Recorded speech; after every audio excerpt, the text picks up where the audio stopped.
Hello everyone. I'm already hitting wrong buttons, so we're off to a good start tonight. Let's see. Make sure, okay, audio, everything's good. So tonight we are working in acrylics. I'm going to be painting a warbler. Now, I know that some of you, AKA Dolphin Soul, have already contacted me saying, you did this one, you did this one. I did a long 2-week I have a much more advanced version of this same reference photo for the members over on Patreon. So if you want the more advanced one, that is available for you, but we have not done a beginner version. So this is going to be one that obviously we get done in about an hour, maybe a little bit longer. We'll see how long that takes. And there we go. So thanks again, Dolphin Soul, for pointing out that you thought I was an idiot. She's a friend. I get to talk crap. Okay, so moving on. This one I'm working on a Fredrix watercolor canvas board, and the reason that I'm going with this is because it is very smooth. Now you can see I can't talk.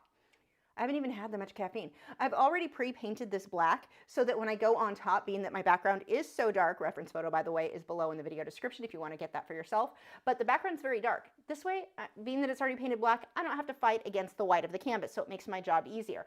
And the watercolor canvas board, the reason I'm going with that is it is super smooth. I don't even use this for watercolor. I don't think I would like it for watercolor. Wonderful for acrylics. I've even used it for oil paints. Like, they're really, really good canvas boards. They aren't prone to warping like, well, Michael's or Hobby Lobby or their crap generic stuff that they sell. These are really, really nice.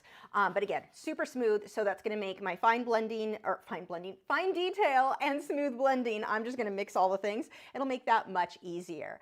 Let's see what else. Oh, and just for transparency, this was provided to me by Fredrix, but they were already the only canvas I used, which is why I work with them. And so yes, they did provide me with that. And let's see. I think that is good. We can get started. So I'm going to move my little label out of the way. Oh, and we are going to start out from Kirsten. Let's see, we'll go over here. Kirsten says, for the puppers to start, the Nighthawk's out right hot. You see that, boys? Do you want a cookie? You want a super chat? Thank you so much, Kirsten. We're using cookies that are different. We normally get soft chew ones. These ones are crunchy. I hate crunchy because Gibson will chew it, spit it all out, and then try to eat all 800 pieces off the floor individually. Let's see if we can get him to not do that tonight. Don't spit it out. Just chew it. If you spit anything out, I'm not letting you look it back up tonight. Well, not till later. That's it. Good boys. Thank you, Kirsten. He didn't spit it all out, just a little bit. Okay, go lay down. Go lay down. Lay down. Go lay down. Lay down. Okay. There we go. So I'm going to start with my background on this. It's a dark teal color. So you can use, like here, I've already got a teal, this one's called turquoise blue. I don't even know if there's much in there. Or you can mix like 50% phthalo blue and phthalo green will give you a really pretty teal color. So just because I'm lazy, let's use the rest of this. If there's much in there, it's not really a whole lot. That may work. I'm going to throw a little bit of light or bright aqua green. You could also just add white to that mixture and get about the same. And let's throw some white on the canvas. Kirsten said, hate autocorrect. It got me really bad. I left a comment. I forget what it was about. I think it was there was a scammer on something. And what I wrote in reply, letting people know, hey, this post is a scammer. Do not send them any money. Oh, autocorrect screwed me over so bad on that one. I mean, anyone reading that would be like, you sound like the scammer. I mean, words weren't even close. I had to go back and fix it later when I realized yeah, that was pretty bad. Okay, I'm going to put some black out. So this is Mars Black, titanium white. I've got turquoise and bright aqua green. But again, you could just go with phthalo blue, phthalo green, or if you don't have those, just whatever balloon green you have, mix them together. That'll be close enough. Now, one of the things I want to point out, so I joined a few different beginner art groups on Facebook recently, just kind of see what problems some people are running into so I know what to address for you guys here. One of the things that I am seeing happen so often in these beginner groups, well, besides the fact that it's beginners giving beginners advice, terrible advice, so that's a certain issue, but it's most of their answers, when somebody is having a problem, change the color to this or change the color to that. Someone posted something today of something that was completely drawn wrong. What color should I paint the door on this? The color's not the problem.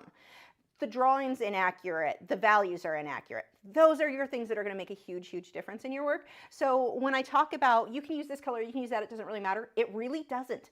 Get your darks dark enough, get your lights light enough, and make sure you're drawing. You're starting with that solid base foundation where your drawing is very accurate. If that means you trace it, that means you trace it. You will learn so much faster. Your freehanding skills are going to improve so much faster if you trace things versus continuously just drawing them wrong.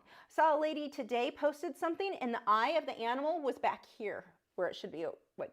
Wait, the eye would have been back here where it should have been here. Like, it was a hot mess of, if she traced it, she's going to learn faster. And that's what I've got tonight. My drawing is already pre-drawn out on my tracing paper, and I'll use transfer paper to transfer it over. But start with that solid base foundation. Hold on, my chair's falling apart.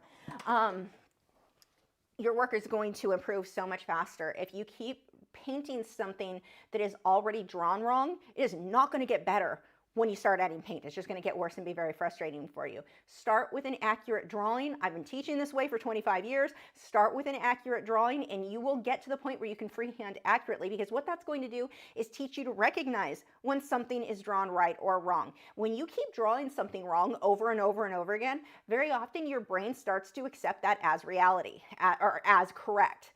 Kind of like when somebody keeps telling you something over and over again, you start to believe it. Same thing. Your eye starts to look at that where the eye is like off somewhere in the distance, and your brain is like, no, it's good, it's good. We've always done it that way, it's fine. You don't learn as fast. Trace it. Get over this whole tracing's not real art. You're not a real artist if you trace. That's certainly not true. The old masters did it. Once you get to the point where you can freehand well, if you trace, all that's doing is speeding up the process. But if you are learning, if you're looking to improve, there are videos out there that will tell you it will keep you from being able to freehand. It's just simply not true at all. Trust me. Like I said, been doing this 25 years. So anyway, just a quick rant about how to make stuff look better from the start. Start with a solid foundation.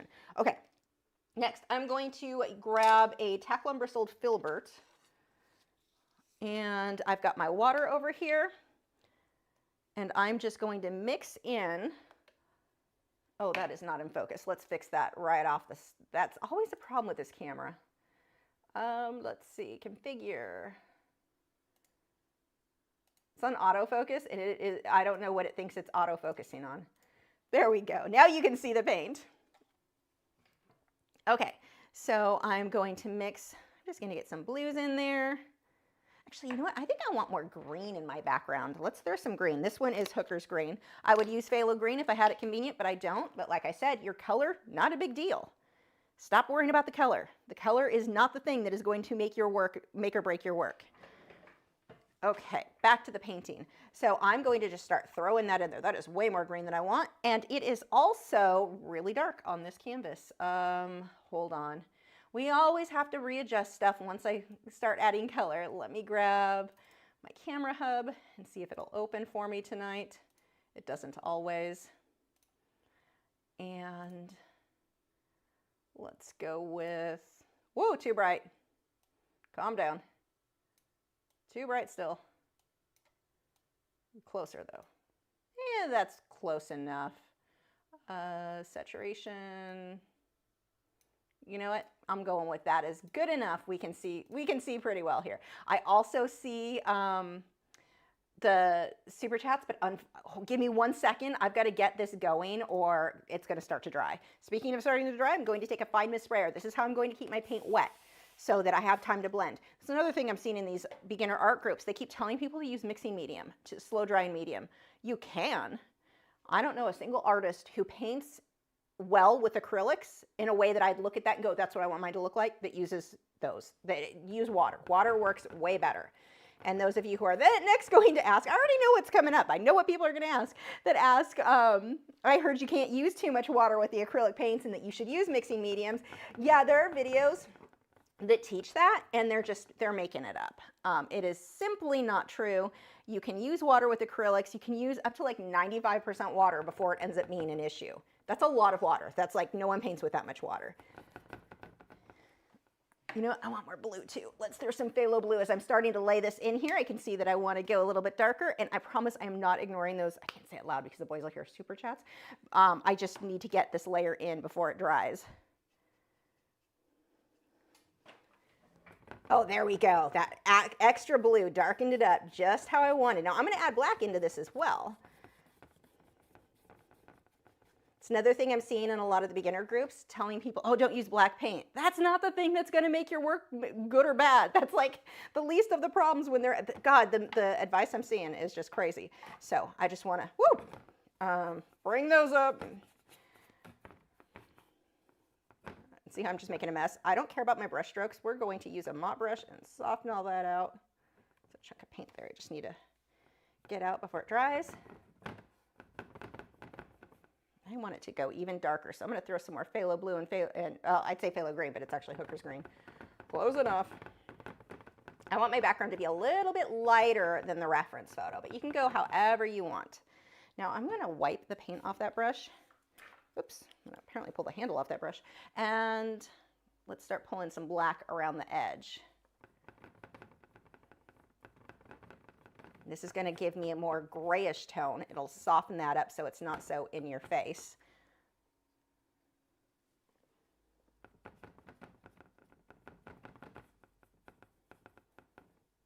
In all my ranting about the beginner tips I'm seeing in these groups, please don't take this as me bashing the groups. It's just issues that I want you to be aware of so that you can apply those tips to your own work. I want it to be a bit lighter in the center, darker on the edge. Oh, that's coming out really pretty. Mine's a little bit more green than what the camera is showing me. That's probably good. Now, if this starts to dry, you're going to take your fine mist sprayer, light mist, and that will keep it wet for you could keep it wet for hours if you needed to. Now, you don't want to put too much, and you are going to have to get the hang of how much water versus like how wet you want that paint to be in order to blend it out. But you'll just have to experiment with that. And paint is all going to fly off. And there it goes, whatever. So I'm going to take mop brushes. I call them mop brushes, but actual mop brushes made for painting shed like crazy. These are powder brushes, makeup brushes. So I'm just going to go in little half circles. And I don't care if there's brush strokes. What I'm doing is, or I'm sorry, I'm not trying to blend the paint. I don't want to mix the black into the teal. What I'm doing is softening out my brush strokes. So you don't want to overdo this. I'm only going to do this enough that my brush strokes are softened out.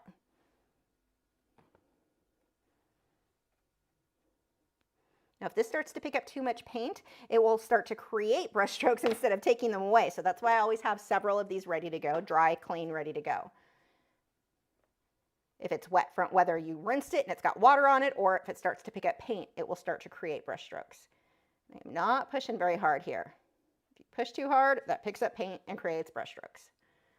Okay, that I am quite happy with. Okay, let me go ahead and rinse these brushes. Then we've got some super chats to take care of. And we will let this dry so that we can start on the bird. If you have any questions, leave those now. I'll be answering those after the lesson.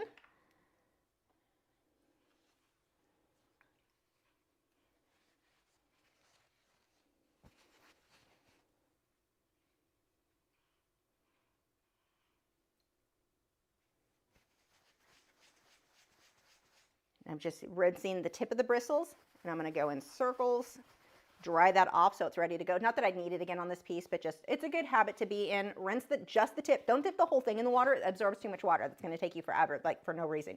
There should only ever be paint on the very tip of the bristles. So that's what I rinse, and then I just rub it in circles on a paper towel until that's dry.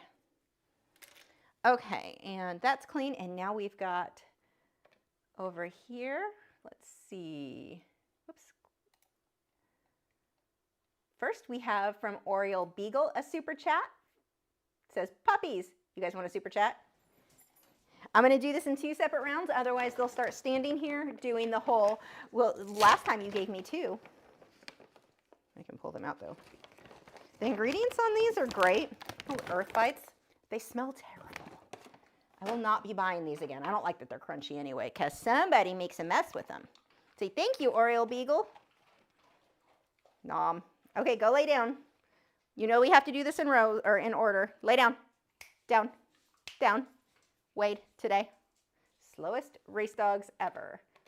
Whoops, that did not do what it was supposed to do. There we go. Gibson, lay down. He's like, but I'm sure you're just going to make me get right back up all the way. I know. It's so hard.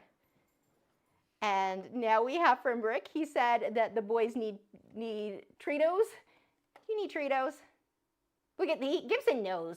He's too smart. You want another super chat? Thank you, Rick and Oriole Beagle. There you go. Good boys. He's not making, oh God, you should see the drool on the floor though. Lord Gibson. Go lay down. And this is why I have tile floors. Go lay down. Go lay down. Go lay down. Okay. On to this. Oh, I'm really liking how this looks. Mine again has a brighter green in the center. I'll show you on this camera because it's usually more accurate in just a moment here. Thank you again for the super chats. The boys definitely appreciate it.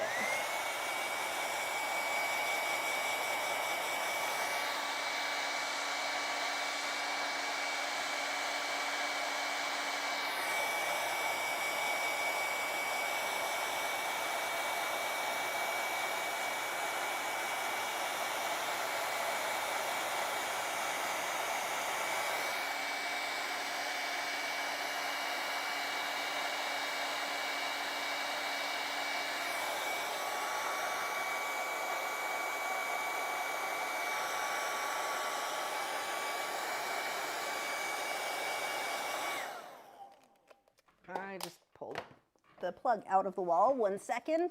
I have to climb down here. I really need to get a new hairdryer for this with a longer cord so it doesn't constantly, oh, I'm stuck under wires, so it doesn't constantly come out. And I am too old to be climbing down there.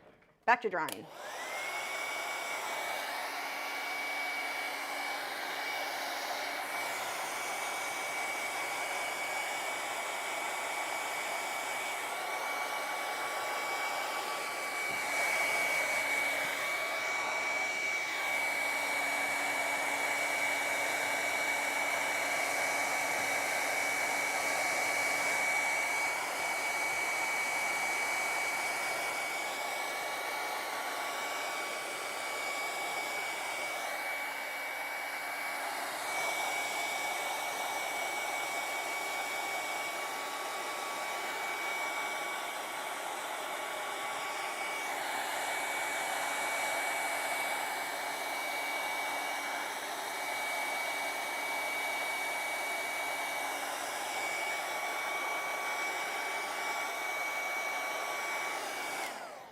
Okay, now this needs to cool off a bit, but you want to make sure that this is completely dry, or using the tracing and transfer paper, not going to work so well. Let me see if the color is a little bit more accurate over here. Kind of. I still think mine looks a little more green, but it might just be my monitor. Okay, this needs to cool off first. So tea break. I have apricot black tea, decaf tea tonight. It's so good. Okay. And link is in the description. Actually, I put together a list of stuff I buy on Amazon all the time. Like, it's super random, but it's all my favorite stuff. So if you want to check that out, it's in the video description.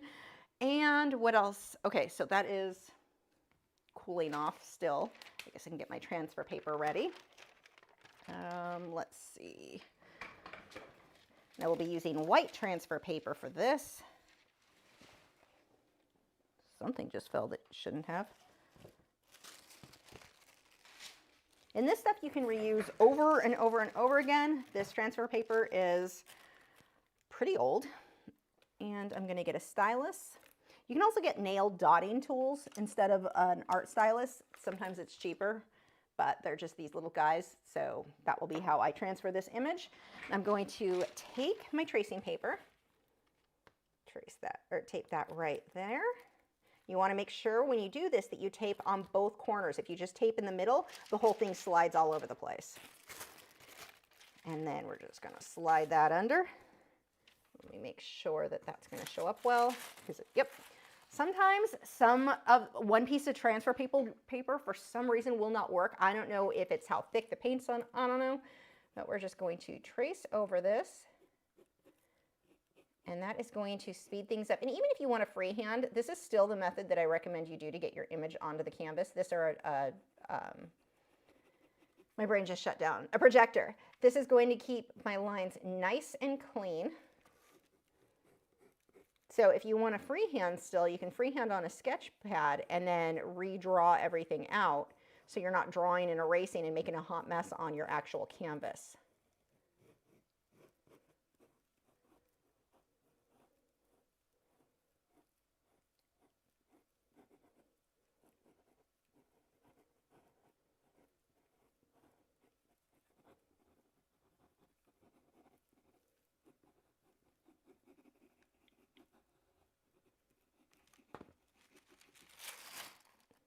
I'm missing entire sections.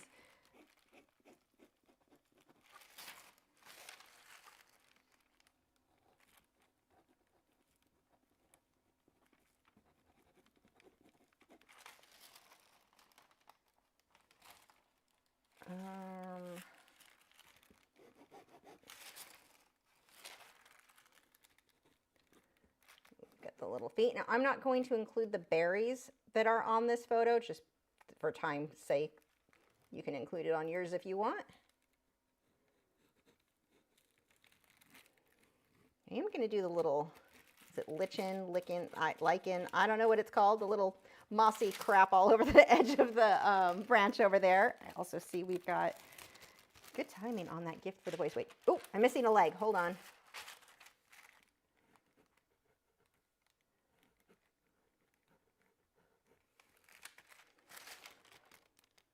Good enough. Now save this piece of paper, because if you start painting and you're like, oh my gosh, I don't think the eye's in the right place anymore, put this over it and check yourself. And I can take this where I've got some little smudges. We'll just clean that out from my rest of my hand, apparently, a little too hard on there. Okay. And we've got another super chat, no one heard, from Kelsey. She said, for the pups. You want another super chat? I think everyone wants me to just have to smell these stinky treats. You like the stinky treats, huh? But to be fair, you eat poop, so there's that. Yeah, I know. Not you. You know that that's gross. Bad cow is not aware. So your opinion on how good those treats taste, I'm just not going to take too seriously. They good? Thank you. Well, I didn't have it zoomed in, but whatever. You see that they got it. There you go. Go lay down. Say thank you, Kelsey. Lay down. Go. Lay down. I have to actually, because Gibson taking his treats, he drools so bad when he's getting them. Lay down. Wade. Go on. Wade has not been minding me lately, but I have to take one of those magic clean erasers and scrub behind here every week because of Gibson's excitement over those treats. Wade, down. Cow. Down. Good boy. Okay, thank you so much.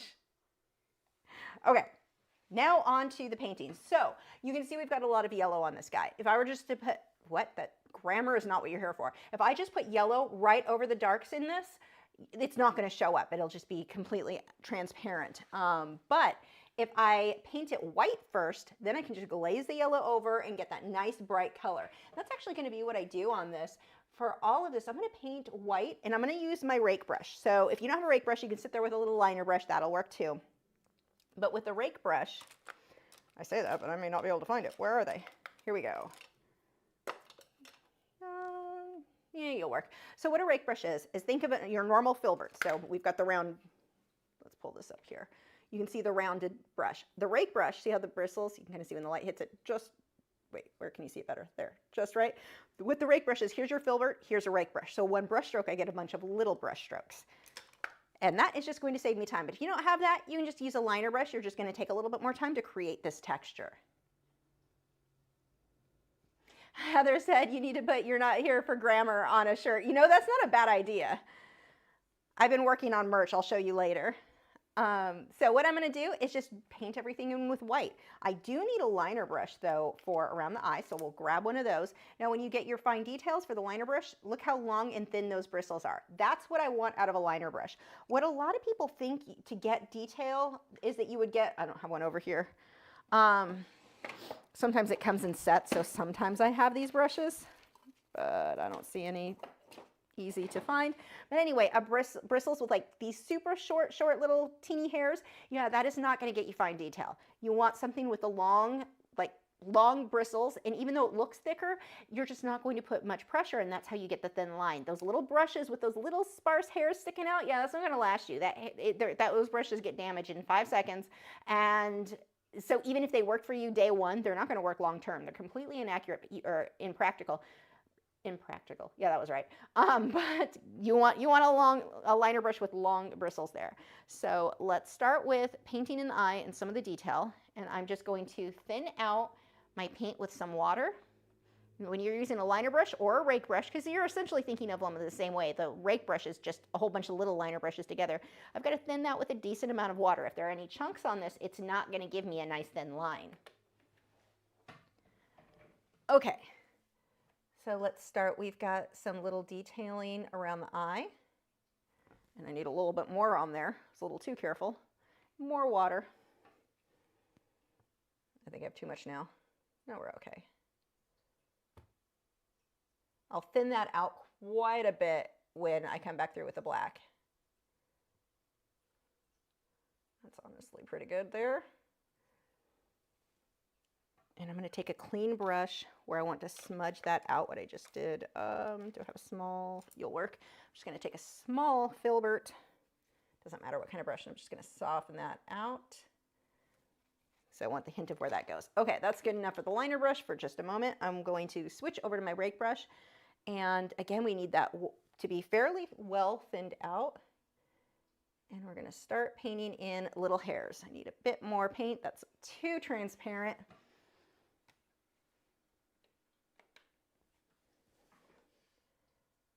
Too much water will make it too transparent, which is what I just had happen there. Now, I don't care that every single brush or every single feather is exact, but I do want it going in about the right direction. Now, this one is kind of big, and it's making it a little bit harder for me to control. I want to switch around the face to a smaller rake brush. And I should have a link to these in the video description. If I don't, they're probably on my website. The link, not the actual product. Okay, so here's a smaller one. That will be much easier to control. Oh yeah, around the face, the small one is better. And this one's a King's Art 1/4 inch. Whoops, too much water and too much paint. That just worked as, it didn't look like a liner brush, so I had to wipe some off on a paper towel.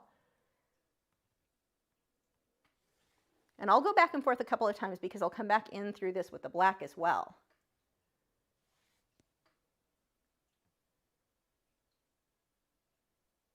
And see how it's just nice and fluffy looking? Watch the direction of these feathers. That really matters.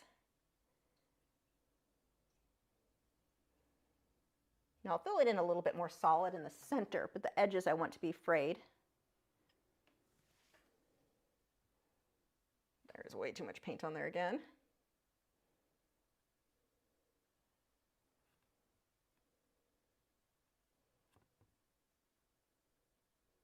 And thickening that up so it's more opaque and more solid in the center.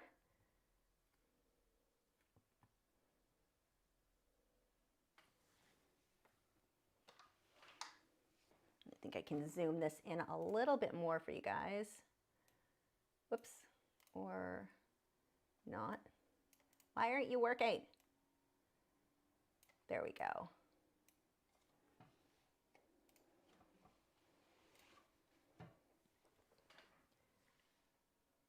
Okay, we've got a little bit of detailing where the black is going to go, but we don't need to worry about that right now. I'm going to skip down to where the yellow is here. Here I can probably skip over to back to that larger brush.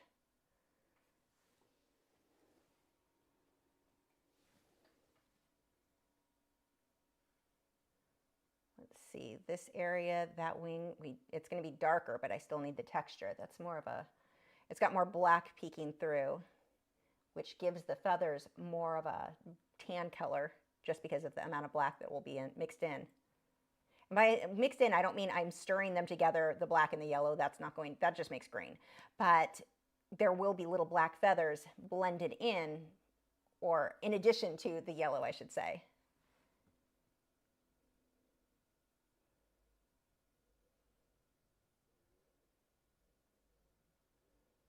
I'm just watching the direction of these feathers.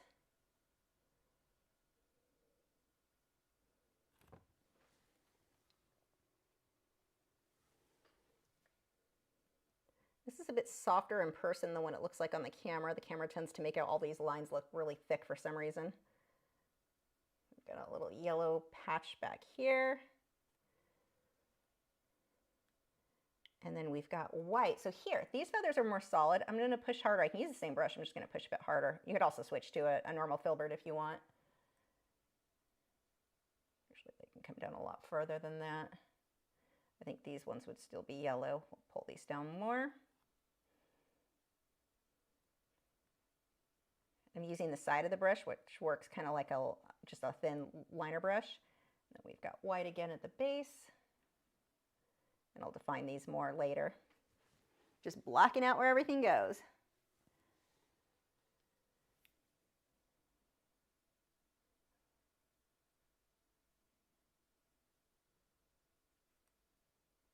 Switch direction and move backwards here.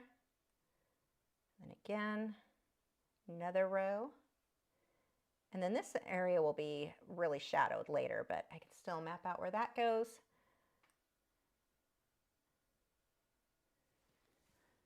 So with that same brush, just by turning it to the side, I can get a thinner line.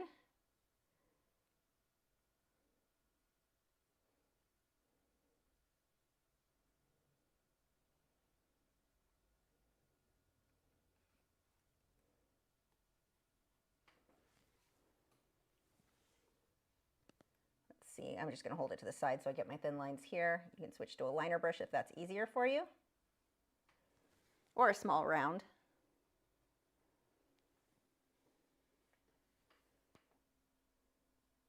So we've got some flight feathers here, and then here's the tail.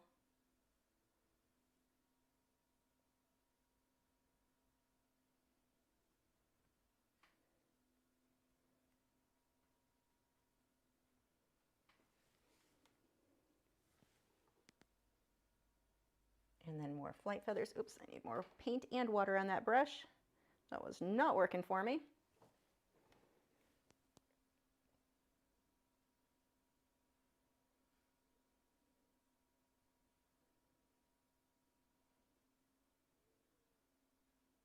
And this will be, I don't need this to be super perfect right now because I'm gonna have to repaint a bunch of that in once I come back through with the black. This is just mapping stuff out. Get a little bit up here. Okay, that gives us a pretty good base for where everything is going to go. I'm going to rinse that brush. I'm going to start in with black, and I can do the same thing, use the same brush for the black. Same thing, thinning it with water.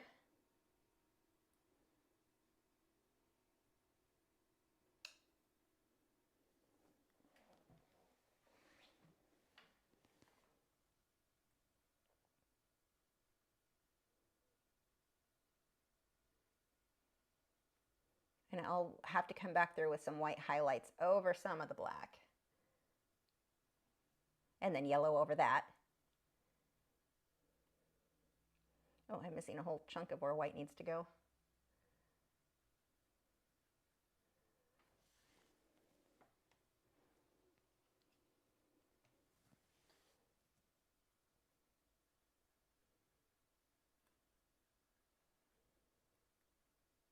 This black will curve up around the head.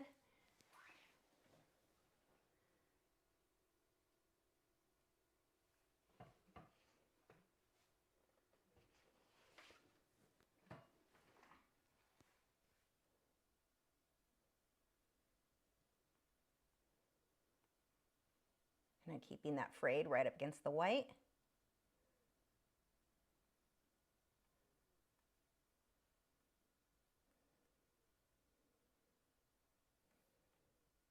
Now, some of this background color shows through. Perfect. It just makes sure everything blends together and feels like it goes together in one piece. I do not care if some of that teal shows. Actually, I kind of hope it does. Otherwise, I have to come back through and add it. We've got a black line there. Another one that comes down. Let's see. This one separates. And then part up here.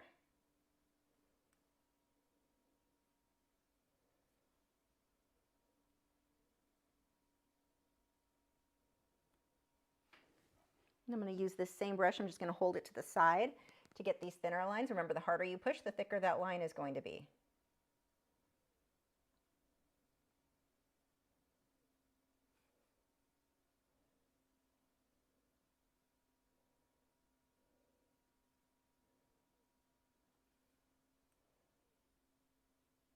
Now for this black, I want to let that blend. I'm going to take that and I'm going to take a clean brush that has a little bit of water. Whoops, too much water and it just works like an eraser. But I'm going to pull that black. See, like that just erased it. I'm going to pull black out and let it blend into that background.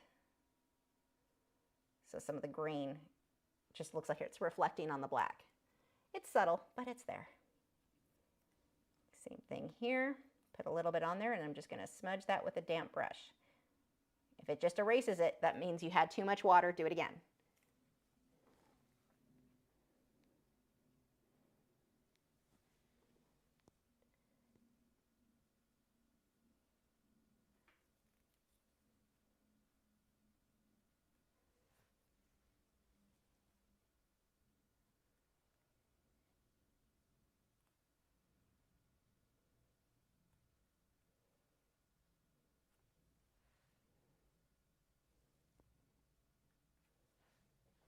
Okay, I'm going to switch over to my liner brush to paint the eye. Look how easy this makes it too, because all I'm worrying about right now is black and white. I'm not having to worry about mixing the perfect yellow or anything like that. Simplify it on yourself. Many subjects work out pretty easy if you paint them in black and white and then go over it with a color. You can just glaze that by thinning the paint out with a lot of water.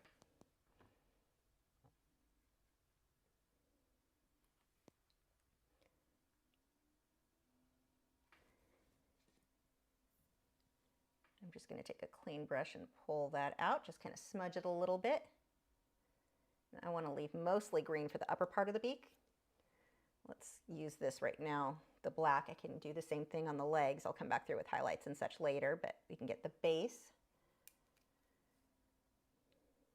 And I'm just using black for this. I'll come back through with a little bit of browns and grays in a bit. And while I'm at it, may as well do the black for the branch, get a base of that in there too.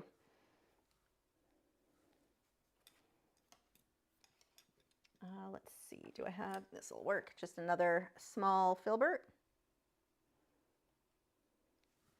And I'm just going to paint that black, and then I'll put my highlights and shadows on top of that.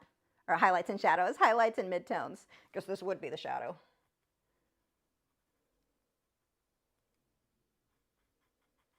It was missing a toe. I don't care if some of that green shows through, that's great. That actually adds detail. It's like easy detail because it's already there. Mostly focusing on the bottom, just kind of smudging, making a mess. I want this bottom corner to actually, it looks better back there. I guess you can see better.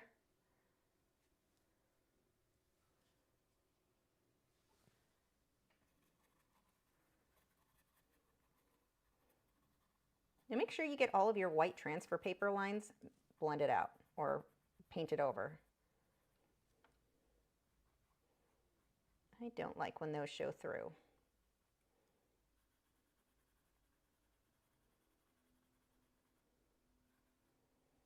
Okay, let me dry that and we can start in with some color. Actually, wait, I missed a white spot. I forgot I needed to go back and add that. So I'm using my rake brush again. Ooh, that is not enough paint. That is way too much water. That was not going to show up. Actually, I think I can put a lot more white over where I want the yellow to be so it's brighter.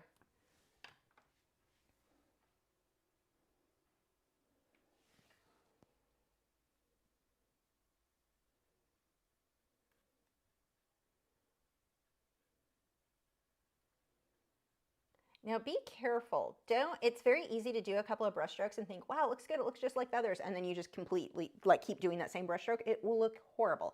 You've got to get variation in there. If you did a diagonal line and it looked great, okay, good, but the next one's probably not going to be a diagonal line just like that. You've got to get that variation when you're going for something that has a very natural look to it. Look at your reference photo. Which direction are those feathers going?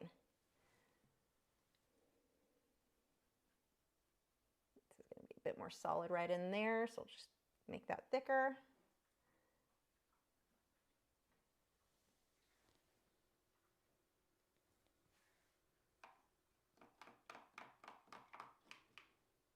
That is probably good enough for the base. So let's dry this and we can start in with color.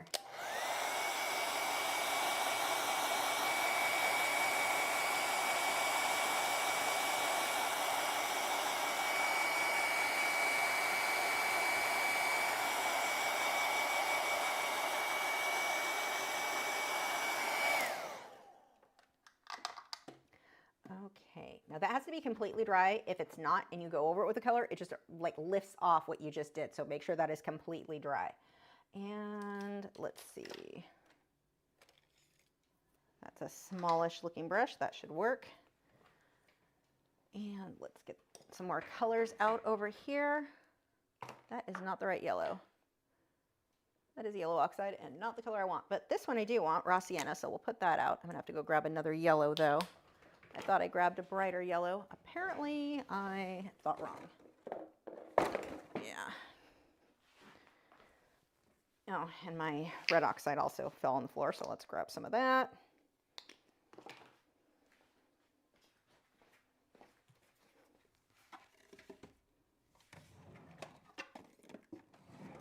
Luckily the color I needed was right on top.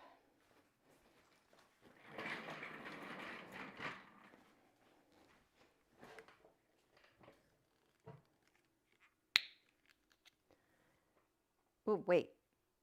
Ooh, primary yellow. Yeah, I guess you're fine as long as I mix some of the, that's a bit on the like, wow, that's yellow side. Let's pull a little bit of raw sienna into that so we neutralize it a bit.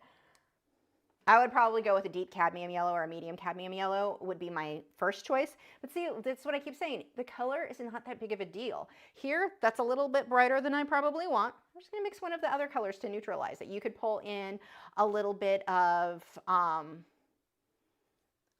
like a purple, sorry, I was reading something. Purple dioxazine, you could pull in deep violet would be my go-to to neutralize that yellow some. But here I've already got my red oxide and my raw sienna out, and those are colors I need anyway. Okay, so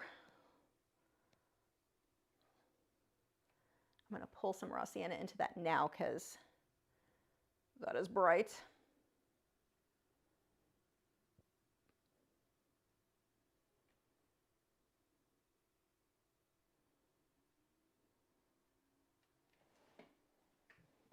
Yeah, I was wondering, I'm like, Nick took out a comment from Rob. That's weird. And I'm reading the comment going, that doesn't make sense. It was a wrong button hit, that's why. Okay, anyway, moving on. So this is then done with some water, and I'm just going to glaze this right over the white that we recently did. If it gets a little on the black, no big deal. I'm going to be going over this multiple times, so not just with the yellow, but back and forth, pulling in more black, pulling in more highlights. So it doesn't need to be perfect. Whoops, what are you doing there? And by adding that raw sienna, now it's much closer to a medium cadmium yellow.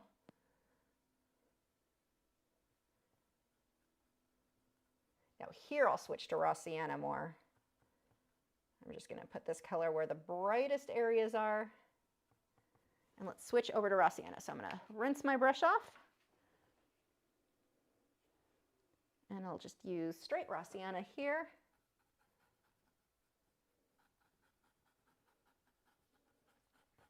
Now really this color, technically, if I was gonna take the time to make it super, like as close to the reference photo as possible, I would mainly be doing the same yellow as what I used over here. Actually, I'm gonna pull a little bit into that so it blends better.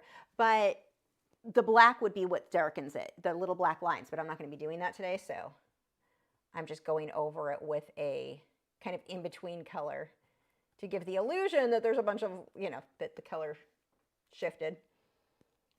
That doesn't make any sense. I'm making that way more complicated than it needs to be. Ignore what I just said, it doesn't matter.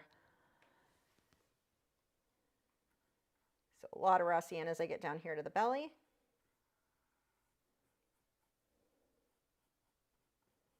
You can see I'm going over the black and it's kind of giving it that greenish tone. That's fine, I'll be going back over it with black again.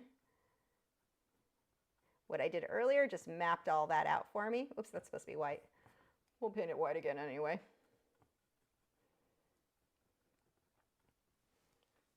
Okay, that is a good base. And there's some yellow, just little hints of yellow here. I'm not putting the white first because I don't want it to be really bold yellow, just a little hint. Okay. Oh, and I'm missing now, actually, we'll just start working on the detail stuff. So let's dry this.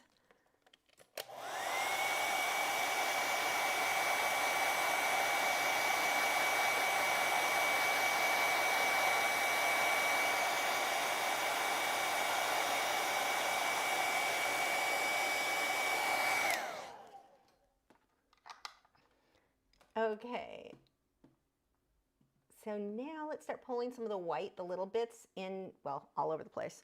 One, let's define the eye first.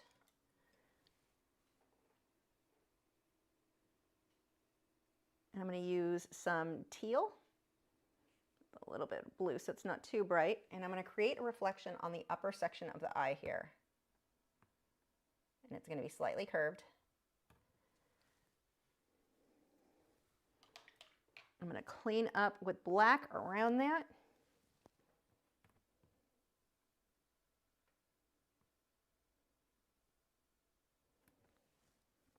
And then I'll do a white, the brightest highlight, just a little bit. I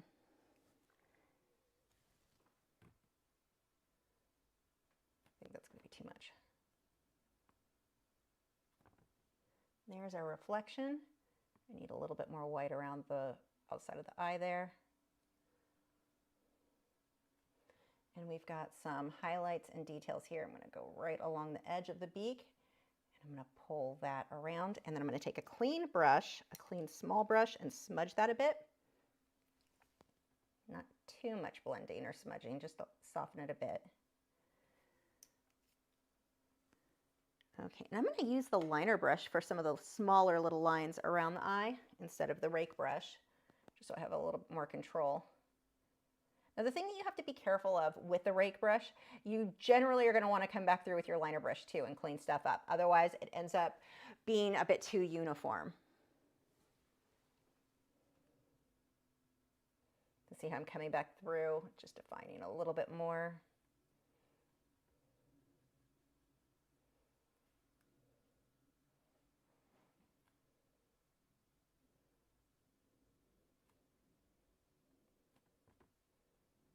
And this gives me a lot more control than the rake brush did. But the rake brush sped things along like crazy doing that first.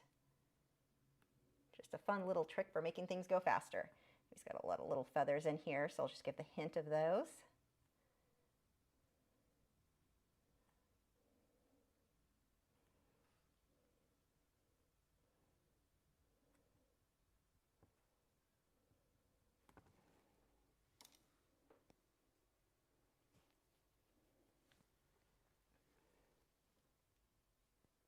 And if you want this guy in your own home, you can bid on him. The link is in the video description. The starting bid is $75. That includes shipping within the US. Unfortunately, only within the US because shipping outside of the US is a giant pain and drama-filled. And I don't have any way to track it to know if it actually got to the person or not. It's just not fun.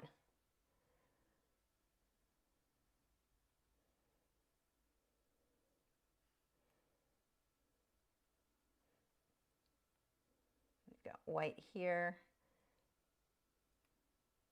This just lets a little bit of that yellow peek through, but not a lot, and I'll come back through with blue as well, or the turquoise. We've got to do a lot of shading on the belly there. I'm just constantly, look at how I'm continuously looking over here. That's where my reference photo is. You constantly want to look at that photo. Don't glance at it. And this is something that I see beginners do a lot.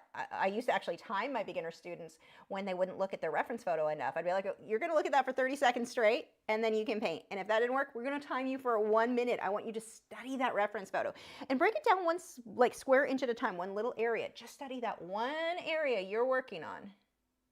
When you look at it as a whole, it can be very, very overwhelming. And that's a problem with a lot of beginner tutorials where we're going through things really quick. When you work on something that's more advanced, you're typically going to learn more, but you're also going to break it down into smaller little sections.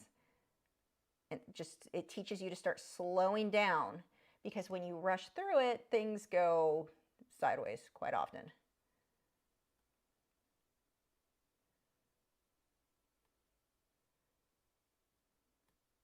We've got some thicker feathers back here.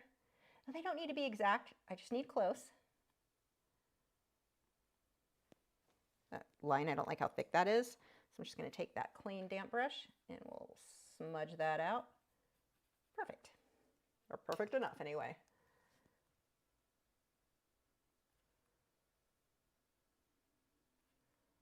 And we've got a lot of little floofs up here, just the tips of those feathers. Notice that they move sort of in rows.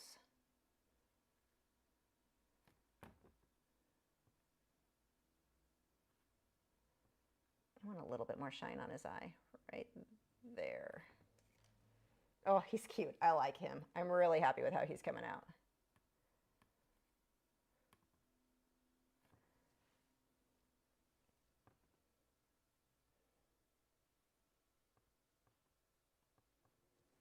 Okay.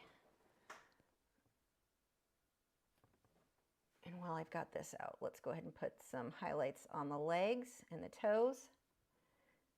I'm just hitting the highlights, the tops.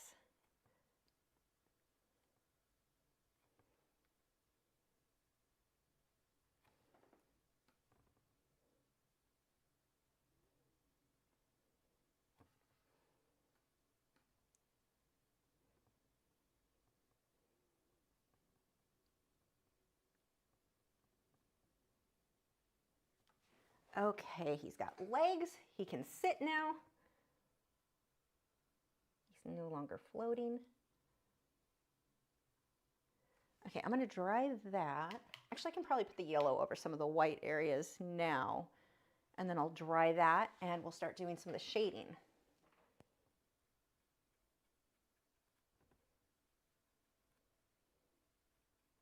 Right now, his color's okay, but he's very flat. We want to make him look three-dimensional.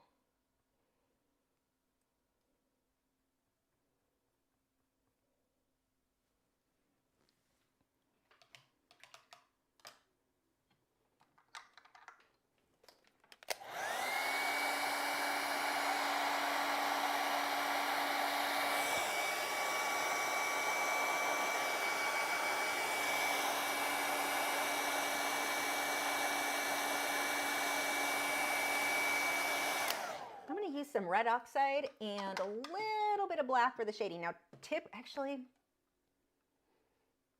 play it safe. I'm going to go deep violet and red oxide, because black, when you mix that into yellow, it can go more green than you might want, which actually might work on this because of that background. I lied again.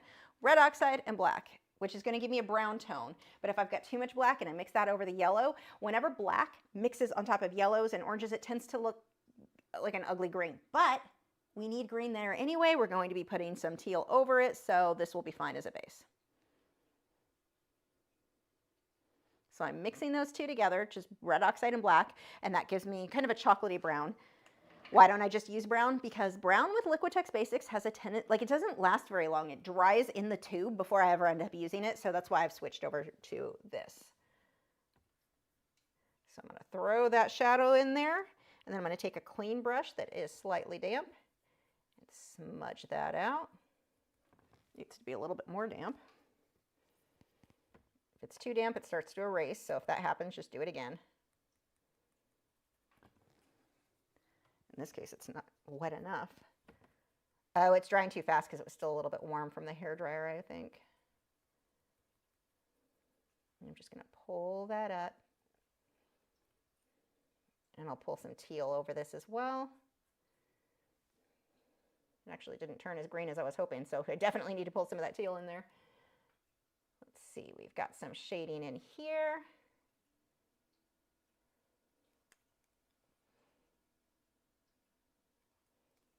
I'm going to come through with a little bit of just red oxide and not the black to give me more of an orangey color. I can pull this on the toes as well, just in a couple of areas. Actually, while I have it out, let's throw a little bit of brown in here.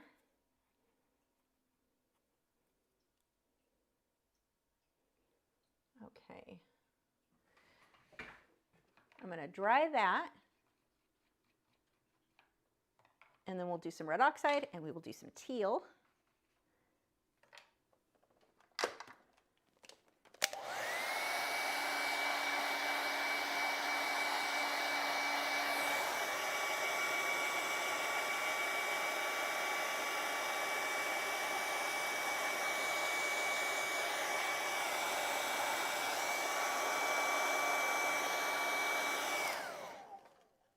I need that to cool for just a moment, so apricot tea.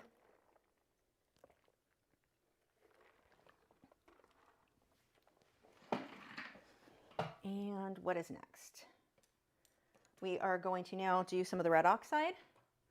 So this is again thinned with water. Now red oxide is a bit more opaque, so I may need to use hair in my mouth. Thanks, Gibson, that was definitely yours.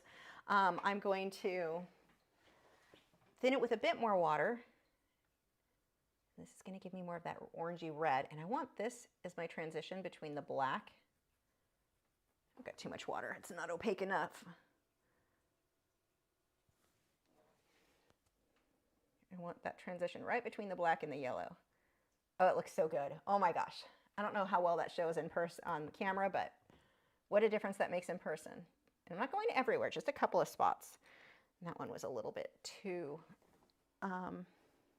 harsh, so I'm just going to take a damp brush and smudge it a bit.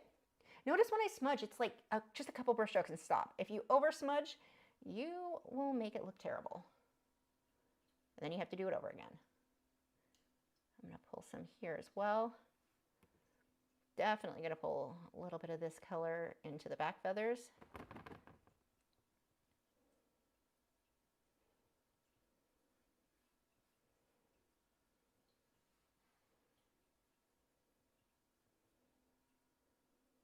But now we're starting to get some dimension in this guy. Jason wants to know how I got Gibson's hair in my mouth. Probably from kissing him, because hound heads have to be kissed. Or because Gibson's hair is everywhere. Ask my Roomba. Okay. We'll be brightening some of this up, and I need to dry this. And actually, before I dry it, let me pull a little bit more black. I can do that with my liner brush. Where is my liner brush?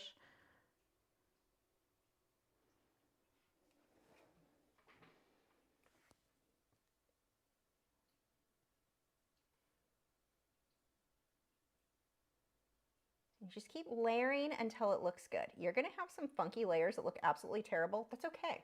It's a part of the process. And the more layers you do, the better it looks anyway. So even if you have a layer where you're really frustrated because you think it looked better before, keep layering.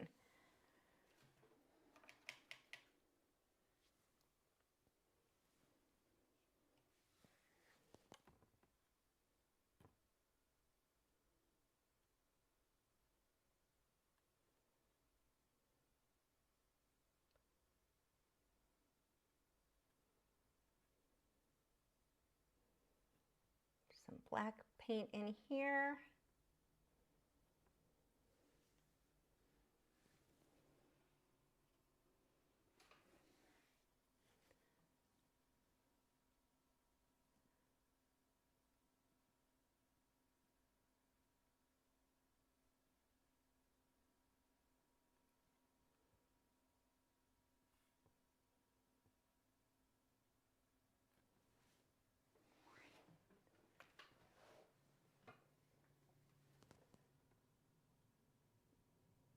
I'm going to clean up that edge. Okay. I'm going to dry that. We're going to pull a little bit of teal, a few more yellow highlights, and then I'm going to finish up the branches.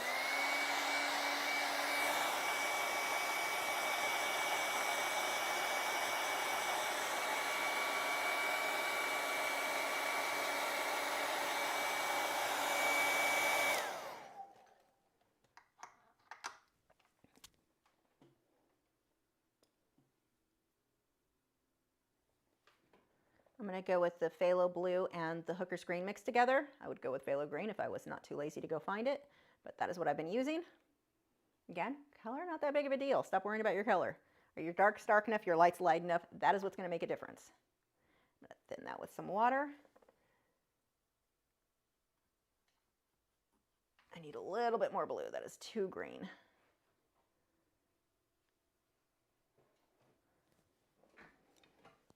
I think it's still too, we're probably good now.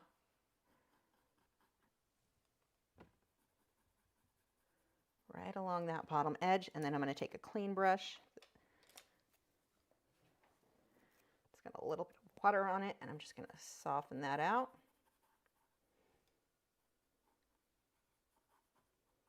I've got to come back on top with some of this with some white and yellow. But yay, that is, see how it pushes him in? He's a part of the painting now. Those same background colors are reflecting up on him. Although I am going to be coming through with my usual outlining with my teal. So that is coming. And let's see, I can just work right on top of that. This doesn't matter if it's a little bit wet. Worst case scenario, the teal blends in a little bit with my white. So I'm just looking at my reference photo. What needs to stand out a little bit more?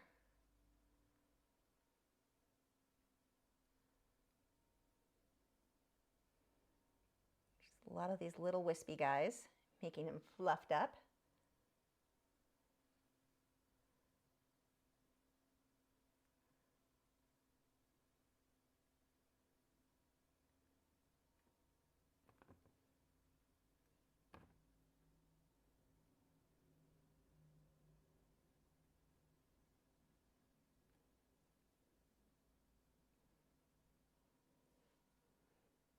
Oh, he's cute. I am really happy with how he came out.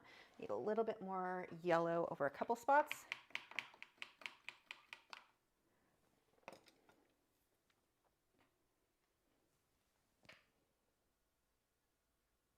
Need more paint. That was too dried out and not showing up. Going right over the white that we did earlier.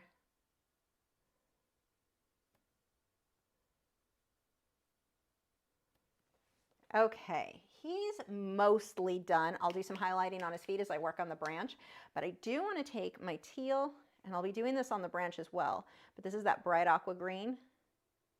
If this doesn't show up enough, I may need to add a bit of white to it. Needs water, that's for sure. That is not flowing smoothly. We're going to come right through here. Oh yeah, that shows up real well. Now this is not something that necessarily makes him look realistic. It's a more stylized look, but it makes it stand out in such a pretty way. If you don't have the bright aqua green, you can take your teal, so whatever blue and green you mix together, and add some white to it. And I'm not outlining the entire bird with this. I'm going to go over just a couple of spots.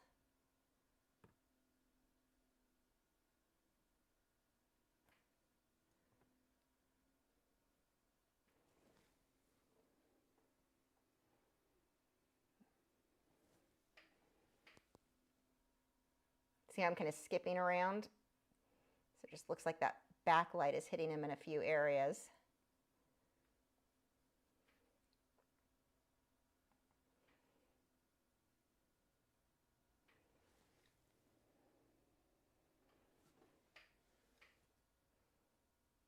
Get some highlights on this toe. I have to paint in his little toenails, not really showing up yet. I have to fix that.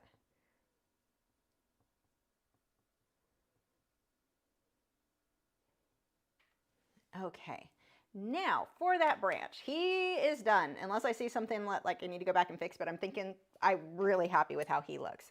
So for the branch, I may need to move this down just a bit.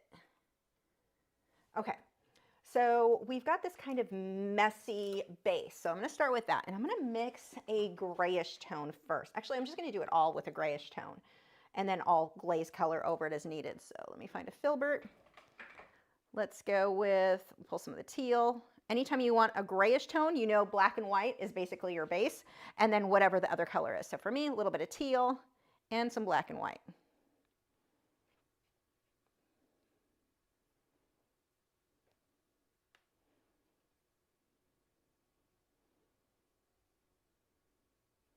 There we go. That gives me that grayish tone.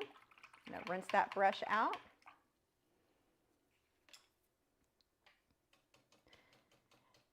Now, this is something I've talked about a little bit on creating a sort of bush. Let me show you with this.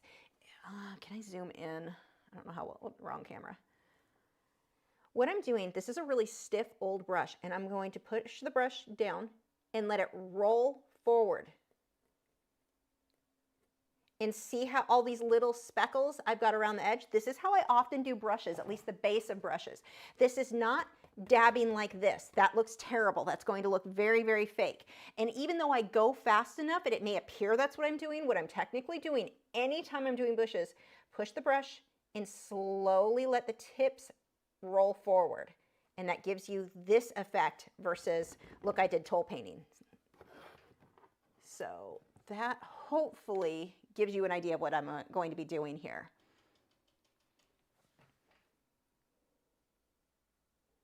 See what rolls up.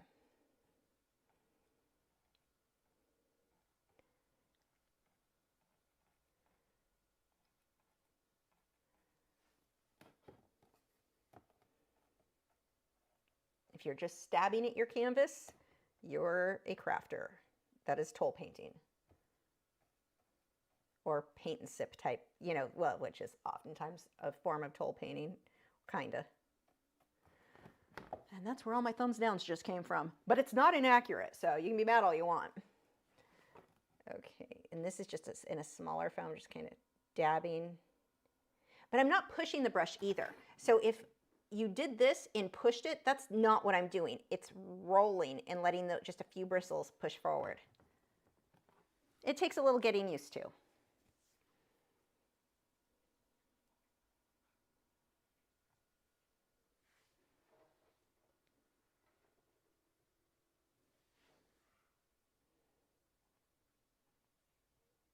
Just a little bit of rolling there to create some texture. Now, ideally, when you do something like this, don't do it all with the same size brush. That's not going to look realistic either. Get some variation in there. Everything is about variation. And even with this, let's say you master that perfect brush stroke. If you just keep doing the same thing over and over again, it all looks the same. It's too uniform. We've got to have variation, constant with the variation. Okay, well, before this dries, I'm going to, or while that's drying, I guess, I can put my rake brushes away. I think I'm done with those. I'm just going to kind of wipe some highlights along this, let it be a little bit messy.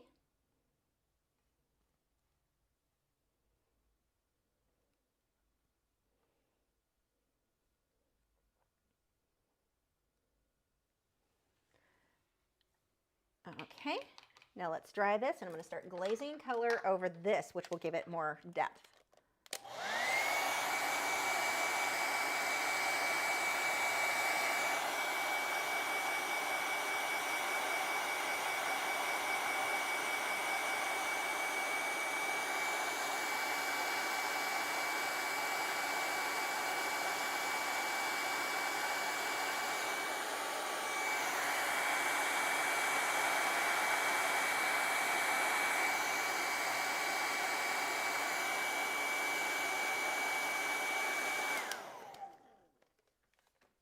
Okay, I don't know what is playing right now. My playlist has been going through random stuff, and this is terrible. Army of Me, you're kind of terrible. There's a reason I've never heard of you before, apparently. Let's go back to Amberlin. It was playing some good stuff I'd not heard in a while. I don't know what that was. Anyway, no one cares. Lisa, move on. Why aren't you playing?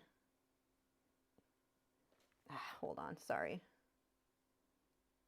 There we go. I have music again. Okay. So a lot of this is really just shading with black because that grayish tone is accurate. I'm going to pull a little bit of the tealy gray colors into it. Not too much. Just dab that with my finger just to get a hint in a couple of spots. But mostly I'm going to come back through with black.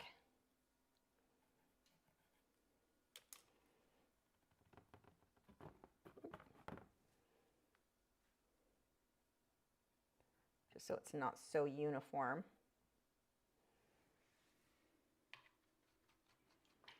And now black.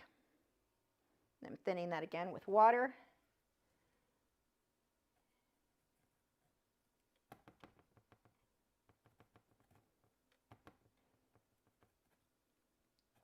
And I'll come back through with a little bit of yellow in this area too.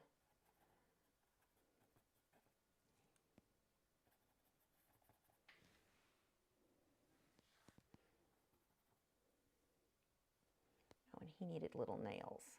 There you go. You can grab onto stuff better. Sorry about that, buddy. Almost made that difficult for you. Okay, a little bit of yellow, and I'm not worrying about going over white or anything like that because I want this to be much more subtle.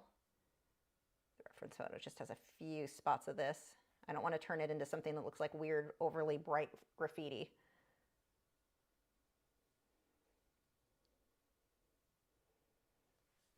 Okay, now the last thing I need to do is go over some of this with that teal. So my bright aqua green and my liner brush.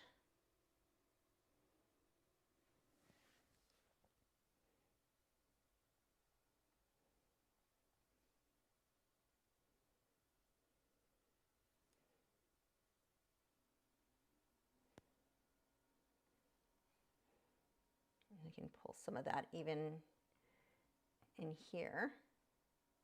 It's very similar to the colors that I have, so I don't need a bunch there.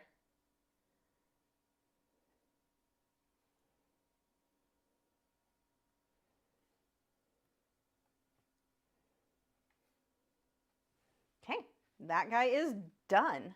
I'm really happy with how he came out. Now I need to sign it. I'm going to sign it with the same teal. One of the things you can do if you struggle to make your signature look realistic, take a white charcoal pencil. Don't use a regular graphite pencil. One, it's not going to show up on this, but even if you were working in a lighter thing or a lighter canvas and the graphite would show up, which is rare, but if it does, it doesn't erase all the way. So you can always see it through the paint. So I'm just going to take this and sign right here. Actually, yeah, I do want it signed there.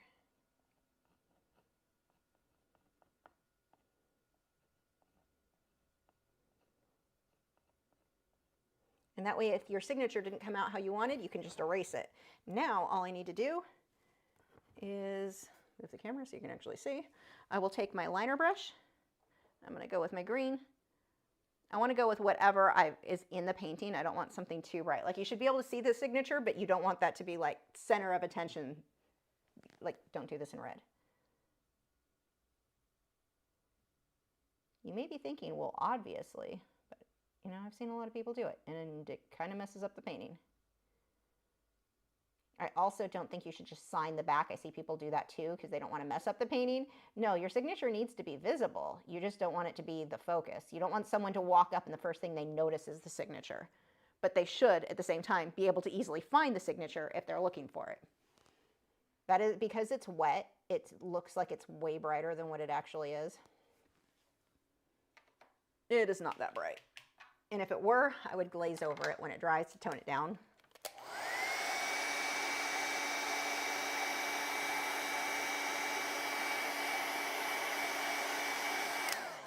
There we go. And again, this guy, if you want to bid on him, the starting bid is $75 over on my website. Link is in the video description. I don't think it has any bids. No, so you can get that for cheap, or I can keep him and put him on my own wall. If I were end up putting him on my website, this guy would probably be listed for $200, just to give you an idea. There is the finish. Oh, he came out cute. There we go. Yay! If you painted this along with me tonight, or if you paint it later on, tag me in it. I love to see the work that you guys come up with. Okay, so we have questions I will be answering coming through. And we still have 45 minutes, so if you've got other art-related questions, leave those now.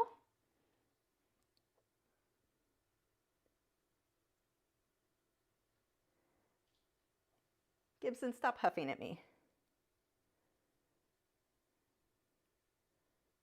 And what was I going to look? Oh, yeah.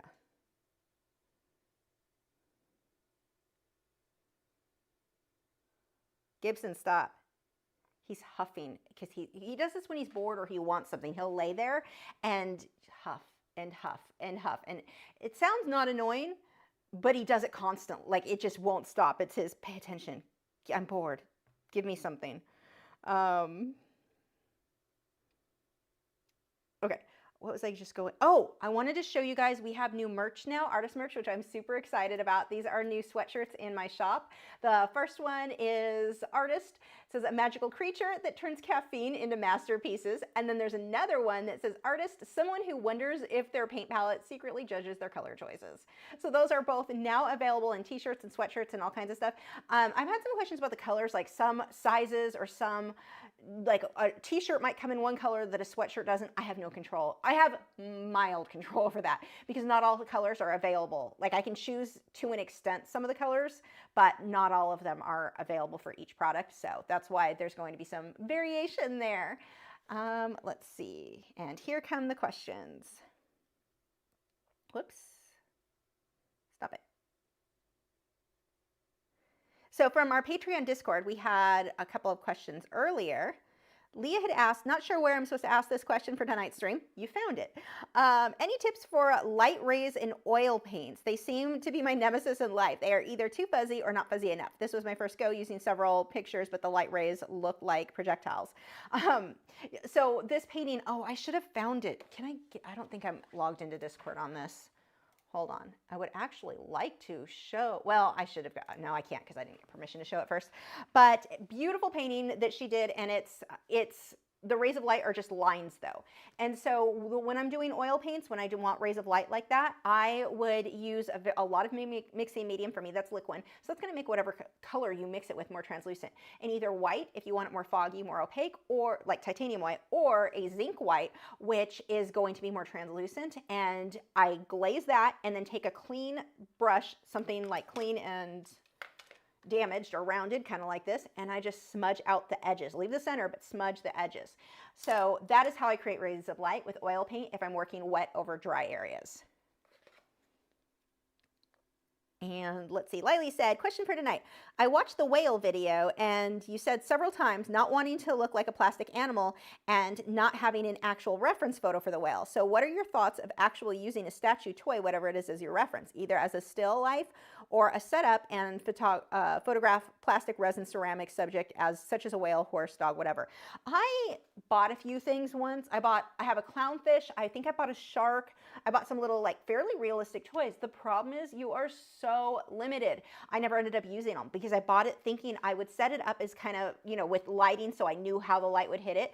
I actually found it to be less helpful than I thought it was going to be. I find it to be easier to just find a bunch of like watch videos and stuff and make my own sketch that is not a copy. So if you're unaware, I recently did an acrylic paint, actually it's behind me, you can kind of see it back there, but it's a humpback whale. The problem is there are not very many reference photos that artists are allowed to use for painting humpback whales.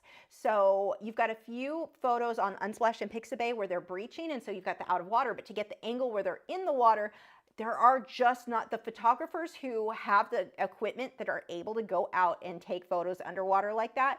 They're not letting artists generally paint from their stuff. So we can't really use that. The most that we can use from those photos is like, oh, what does the skin texture look like? Oh, what does this, like, how many scrapes do they have? What does the mouth line look like? But we can't copy it, if that makes sense. So there's a very different, there are legal ways to look at a photo and not so legal ways if you're copying that photo. And it's not even as simple as, like some people like to say, well, as long as you change 30%, 40%, there's a percentage for it. Everyone has some random percentage. None of that is true. You can't copy it, but I can look at that to see what does the texture look like. I'm not copying it. I'm getting an idea of what that texture looks like. I made my own sketch. I sat there actually watching YouTube videos of humpback whales and sketched. And then I just kind of combined those different angles and made up my own. And that's how I came up with my drawing. So it's not easy. It's not something I would tell a beginner to do. When you're a beginner, you want to copy things more exactly. That's how you learn perspective and you learn to draw things accurately. But when you get to something, you know, I'm more advanced and I've been doing this for a very long time. That sounds like my head is way too big, but I've been doing it for a very long time. I'm very old. And I wanted to paint a humpback whale. So it was looking at photos I found online and videos and made my own sketches. I sat there with my sketchbook is actually my tablet, but I sat there sketching and until I got a position that I thought was kind of cool. It was not exact to any photo. There is no photo anywhere in the world that is exactly like my whale, and it was close enough. So that is how I came up with that. But using those little figurines and toys, that might be helpful if that animal is in the position you want. Like the clownfish I bought, it would only work if I wanted that clownfish in that specific curve. Of course, I can do different angles from that. So I don't know. I never used it myself because I didn't find it to be helpful, but it could. I don't want to discourage you from trying. See if it works for you. Everybody's brain is going to work a little bit differently when it comes to art, so that may be helpful for you. It may not be helpful. I don't know. I never used mine. I got a few different ocean things that I never used. So but that would be a possibility. And then looking at photos, like photographs, and changing the skin texture from plastic, that would give you an idea of the perspective and such. You could change that then to what you found on photos. So, I mean, it could work. It just seemed like more harder than what I did with just sketching, but that's just, again, how my brain works. There's no one way when it comes to art that is like, yeah, that was a lot of rambling. I hope that somewhat helped. Jason said, if you've been that just jumped. Come back, Jason. Jason said, if you've been tracing for years and are wanting to progress to drawing freehand without having access to feedback for progress in perception or of correct proportions. Okay, so let's say you've got a photograph. Even if you're freehanding, you're still going to be looking at a photograph. Freehand it, trace it. Freehand it, trace it. That's one of the best ways to learn. But like you said, you've already got to the point where you feel you can freehand, but you're not sure if it's right. Drop it into Photoshop and drop the reference photo on top of yours and make it so it's translucent. See where those lines are. How far off are you? Check your work against itself. So it's an easy way to tell. I mean, heck, this would be an example. I can take my bird and put my line drawing over him. How close am I? Well, it all looks like it's in the right place. You can check your work that way. So you freehanded it, but you have methods that you can still double check and see if it's accurate or not, just by putting the original photo on top. And I used to do this a lot with portraits. If I was doing a human portrait, in the beginning, I didn't trust myself. It's like, oh, is the eye wrong? Is it too? I would just take a photo, layer them on top of each other, and see what needed to be fixed. Another thing that you can do is put them side by side in Photoshop or whatever photo app you're using, reference photo of your work, flip them upside down. You will notice everything that's off or different. So those are ways that you can check your work to see how accurate it is when you're freehanding. Dina said, when doing a pet portrait and the dog has cloudy or discolored eyes, is it bad to modify this? Ask the owner what they want. Because sometimes if an owner only has the older pet, but they want it to look a little bit younger, check with them. But sometimes, I mean, I look at, if I wanted a portrait of my dog, like Jessie when she was older, my Italian Greyhound I had before the boys, but if I wanted a portrait of her as a little old lady, those clouded eyes were part of her being a little cute old lady. So check with the owner what they want you to do on that. And then just if they want the clear eyes, then find a similar breed and a similar angle so you get all of that accurate. Dina's got that one. Speedman said, what is your biggest tips for beginners when using charcoal? Biggest tips for charcoal. I really like smudging tools, soft tools, S-O-F-F-T. They are wonderful for smudging out charcoal. I also use, I don't have any over here, the blending tools, those sticks, those work well. I really, really like combining white, my General's layout, or what is it, General's charcoal white, this guy, with my black charcoal pencils. I love mixing the two. It makes it more forgiving because if you're just using black, you can't, it can be a little bit harder to get the white highlights back in if it doesn't want to erase all the way. I would say pick those up and play with those. One of the best things with charcoal is just understanding, like, you're getting a really, really good understanding of your values of dark's dark and if light's light, and if you're not, color is not even a factor right now. So I love that about them. I'm trying to think about tips. You can blend with water. If you've got like a water brush or a little paintbrush and a little bit of water, you can clean up an edge or a line really well with charcoal and a little bit of water. You can get some crisp lines. Other charcoal tips. How many times can I say trying to think. If I come up with other charcoal tips as I'm answering questions, I'll throw those out, but that's like off the top of my head. Let's see.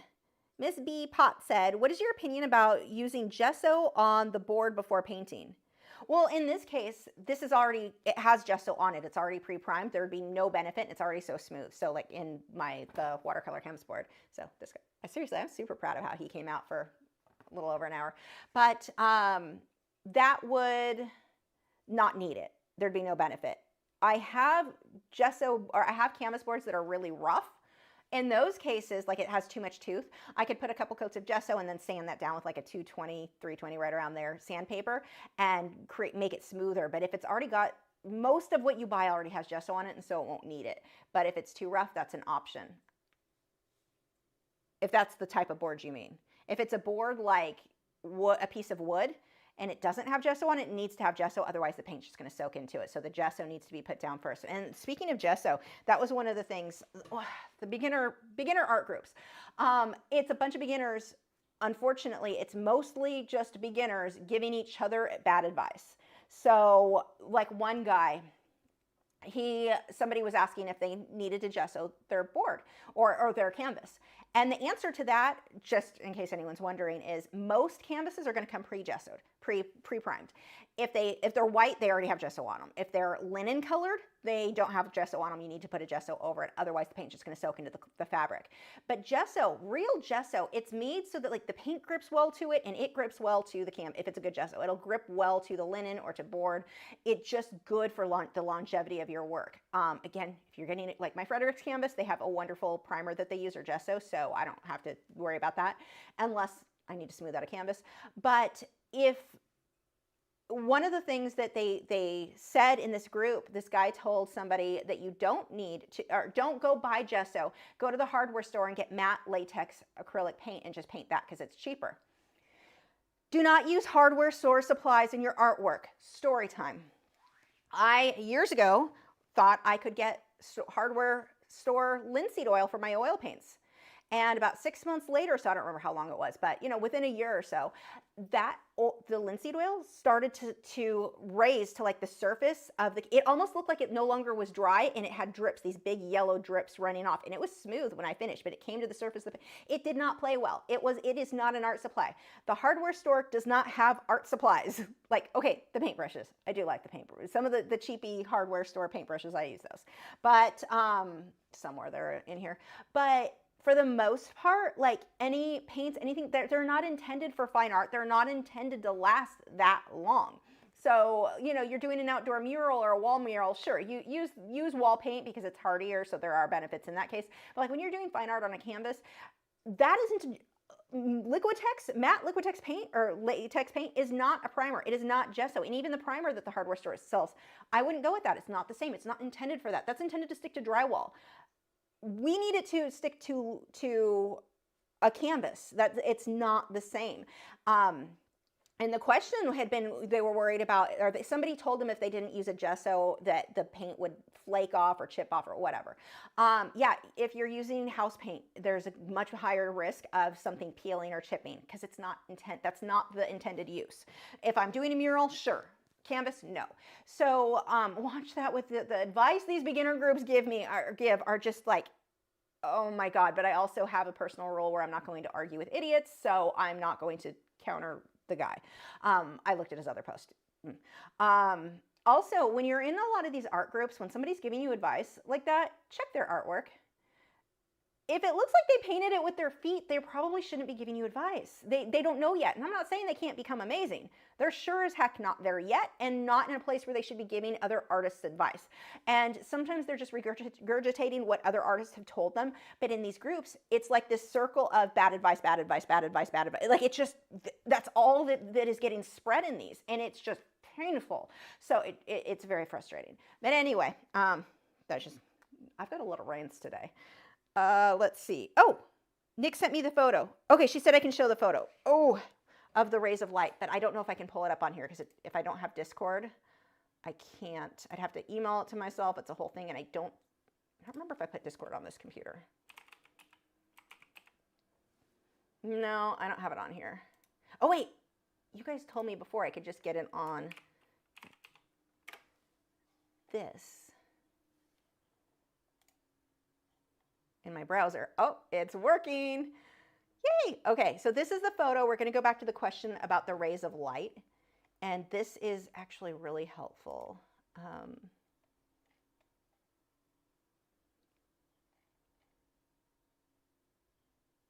Why aren't you? But it's not current, apparently. Wait. Oh, there we go. Here it is. Let me save it. And then I can pull this up over here. I'll just switch it with this one. Edit, browse, this. So this is the painting that we were asking about, or we had the question about, no, wrong thing. About the rays of light, getting those rays of light. So right now they're just straight lines. So if the paint behind it is dry, what I would do is take wet paint a lot, thin that down a decent amount with liquid. It's probably going to be more, or in my case, liquid, linseed oil, whatever you're using. Thin it down with your mixing medium a lot, and then do your glazing. And I would rather do it in a couple of layers and build up to making it darker than try to get it as bright as you, when I say darker, I mean brighter, as bright or as opaque as you want the end to be. It gives you a little bit more control there. But yeah, just put your line in there and then take another brush and just smudge out the edges of that line. Normally when I smudge with something like that, it's gonna be a stiff kind of, you see how that's kind of a rounded brush? That's what I'm gonna smudge out with. So there we go. That was the question about the rays of light with oil paint. Okay, and thank you for letting me show your photo, which is gorgeous, by the way. I love it. Copper-banded butterfly and bang-eyed cardinals, in case anyone's wondering. I have a bang-eyed cardinal. His name is Shark Shark. Okay, move on. He had an attitude when I first got him. He was chasing around my pajama cardinals. He no longer is a bully, though. Moving on, no one cares, Lisa. I'm trying to find where the next batch of questions, where I was. Rob said, I have used a red ballpoint pen when doing transfers instead of the stylus so I don't miss anything. Thoughts? It's fine until it accidentally pokes a hole through the paper and you get that red pen on your artwork. Ask me how I know. It wasn't with a red pen, I did it with a black pen, but still, it can happen. So just be careful of that. I would use a empty ballpoint pen that has no ink left. You're safer. It's also a little bit thicker than what I like. The stylus, I can get a thinner line, so there's that. Deborah said, have you ever used a Lucy drawing tool to trace your image? If so, would you recommend? I have not. They don't look as practical to me as I have a digital projector, which is going to be way more accurate. I can see things way easier. I can adjust and get my perspective, my angles, everything is just, I have more control with a regular projector. So I go with that or tracing and transfer are my two methods. I don't know how much those cost. So as to whether or not it's worth it, I'm not sure. I should get one, though, and do a review on my opinion on it. That would be good, depending on how much they cost, because I have no idea. I'm not spending a lot to do that review. Let's see. Aurora said, I want to sell prints of my art, and I have a couple of questions. Where would you recommend having prints made? Do you send good photos of your art to the company, or do you ship the original? You send good photos. They are not going to, if they photographer it, if they photograph it, we are not here for grammar. If they photograph it for you, they are going to charge a lot of money. So I use a DSLR, and I get good photos myself, and I use Lightroom to perfect everything, the lighting. I correct anything that needs to be corrected to make it look as much like the original as possible. And you're just going to get the best results that way, but you have to learn how to use Lightroom and how to get good photos on your own. So that's the downside. But I send them, I upload the digital file. So I use two different print companies. One is Fine Art America or Pixels. That's the one that's on my website.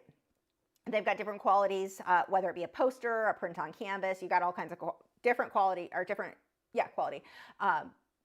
Formats, whatever there. And I just upload the photo, and then they, like, say you order something from me, they ship it to you. I don't know your address. I don't know your billing information. I know nothing other than somebody from Illinois bought this. So that's the extent of my involvement there. Now, the other company that I personally use is Giclée Today.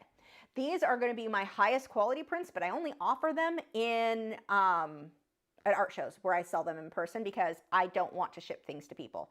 I don't have time to ship. I mean, even, gosh, let's see. We've got Joey's waiting for her goldfish. Aline's waiting for a couple of things now. So, you know, I'm not the fastest to get stuff shipped. I have time issues. But, and gosh, Patreon postcards are, well, I'm waiting for stamps on that. They are almost to you from the ones I should have sent in December, which are listed as November, but they go out in December because it's always that month behind on purpose. Yeah. I'm slow on those. I did get my other ones. Speaking of, total side topic, those of you on Patreon, I just ordered the next 4 months worth. I can't wait till they get here. I'll do a show and tell and show you the prints I got from Vistaprint.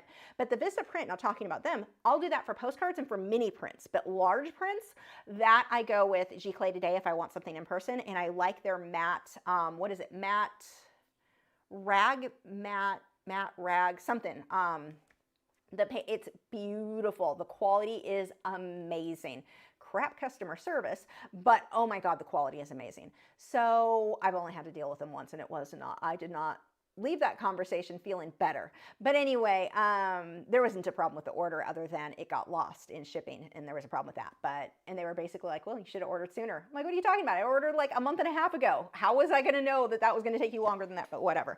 So it was a whole thing. But no, the Giclée Today is where I get my matte stuff, that if I'm going to provide it to the person, like I have those all here. But I really like, okay, so Pixels and Fine Art America, I will say, talk about bad customer service. Good luck getting a hold of anyone. I have heard from, somebody told me once that the owner just doesn't care anymore, and that was years ago, that he's just kind of like, meh, whatever, I'm making money. But if somebody orders something from them, you will get what you order. I had a problem. I got locked out of my account. I couldn't get in to upload stuff, but no one would contact. I had no access to upload new prints. This went on for over a year. It was just ridiculous. I mean, I was busy with other stuff, so it wasn't like I was contacting them daily, but yeah, that was ridiculous. Oh, Brittany said that the Lucy costs between $22 and $289 currently on the, see, and that's the problem. I'm guessing there's a pretty big difference in quality over $22 versus $289, so I'd have to buy the more expensive one and a cheaper one in order to do a review. So yeah, I don't know on that one. I'm broke right now. I had to buy a new washer and dryer, so yeah, that's not happening anytime soon. Maybe eventually. Let's see. So anyway, prints. Fine Art America, I do like them, and I haven't had any problems with getting logged in or whatever since that problem was like 2 years ago. It's been fine ever since. But yeah, Giclée Today though, like let's say you're going to sell something that you need to bring with you to an art show, Giclée Today, beautiful, beautiful prints. Molly said, what do you think of the Liquitex Fluid Acrylics? I just ordered some and the black arrived today. It's a deep black, darker than the Liquitex Basic Black. I love the color. Do I have any of those? I don't know if I have any of those. I've not painted a full project. I just mixed it with the fluid acrylic fluid stuff for the pouring medium, but I used Liquitex Soft Body, so no, I've not used those. So I don't have an opinion on those. I do not know. Jay Cortez said, I've gotten back into graphite recently, and I'm getting that feeling of overwhelmed with a picture of a pair of bar owls. Why is it so hard to tell what feathers are actually doing? Art seems to be more about learning to see than learning to draw. Oh, it absolutely is. But in a case like that, break it down into 1 square inch. Like seriously, little areas, because I've painted, I know exactly what you're talking about. You go for close. I'm not going to sit there and go 15 feathers going this direction, 14 that. Like I'm too much. I don't need it to be that accurate. But no, yeah, you're going to go for close and you're going to just pay attention to how those rows go and how they move. But yeah, that is, trust your reference photo too. When you're zoomed in and you're just looking on the 1 square inch, look at it as an abstract shape and just trust what you see and copy what you see. If you're looking at all those lines on a barred owl and you're like, I'm drawing feathers. They don't look like feathers when you're zoomed in and working on that detail. They don't look like feathers to me at all. So look at them as abstract shapes. You're just copying abstract shapes in 1 little area at a time. If you're trying to do like the whole chest kind of going quickly across, you're probably not going to be happy with that. Break it down. Kristen said, what you did with the yellow over white, I'm missing a whole letter in there. I'm getting a headache, so reading is turning into a challenge. Is what you did with the yellow over white what you call glazing? Yeah, I'm thinning down the pigment and just tinting the color over it. So like tinted windows. You can still see the detail underneath, but I'm tinting or changing that color. Now when you glaze, you typically want to use a color that is more translucent. So I'm not going to mix any white in with the glaze because white is too opaque. transparent mixing white would be my exception there. But like the blues or any of those, I can just glaze that and I can still see all those white lines underneath, but now my color is going to be more pure, more bright than it would have been if I had put that on top of the darker background. The short answer to that is yes. Let's see. Jason said, how much layering is too much? Like, is it overworking the painting? In acrylics, that's not a thing. You can layer as much as you want. Now, naturally, as you get more experienced, you're not going to need as many layers to get to that end result that you're looking for, but there's no limit. You can keep on painting. JT said, which web hosting site would you recommend for a startup that will also give me a site template? I don't know individual ones like Wix and Weebly and all those. I personally use a WordPress site. I'm very happy with mine most of the time. We have to remember sometimes my auction has issues letting people log in, so there's that. That's probably not going to, well, you wouldn't be able to put auctions on those other sites. So those sites like Wix, Weebly, all of those, you can pay for the not having the ads and the nicer ones, and they have templates, and I think it's good to get you started, but you are limited. Like with my website, because it's a WordPress site, I can put plugins. So like I want to sell things through WooCommerce, or I can decide which payment methods I want. I can decide, I can add the plugin. I think I pay like $80 something, $90 a year for my, maybe it's more, maybe it was 150. I don't remember what I pay for the auction plugin, so people can bid on stuff. If you're on like a Wix or Weebly type site, you can't have that sort of thing, but that may not matter to you at all. I think most people probably wouldn't need that. So it just depends on what you want. But I personally really I've been using EMWD, and I've been with them for years. The guy who owned it died like 3 years ago, and in 2020. So a new company, the wife sold it to another group, and they've been fine, the new group. So I like EMWD, I like WordPress, but that is a little bit more work than like a Wix Weebly type, but it's more yours than what those are, if that makes sense.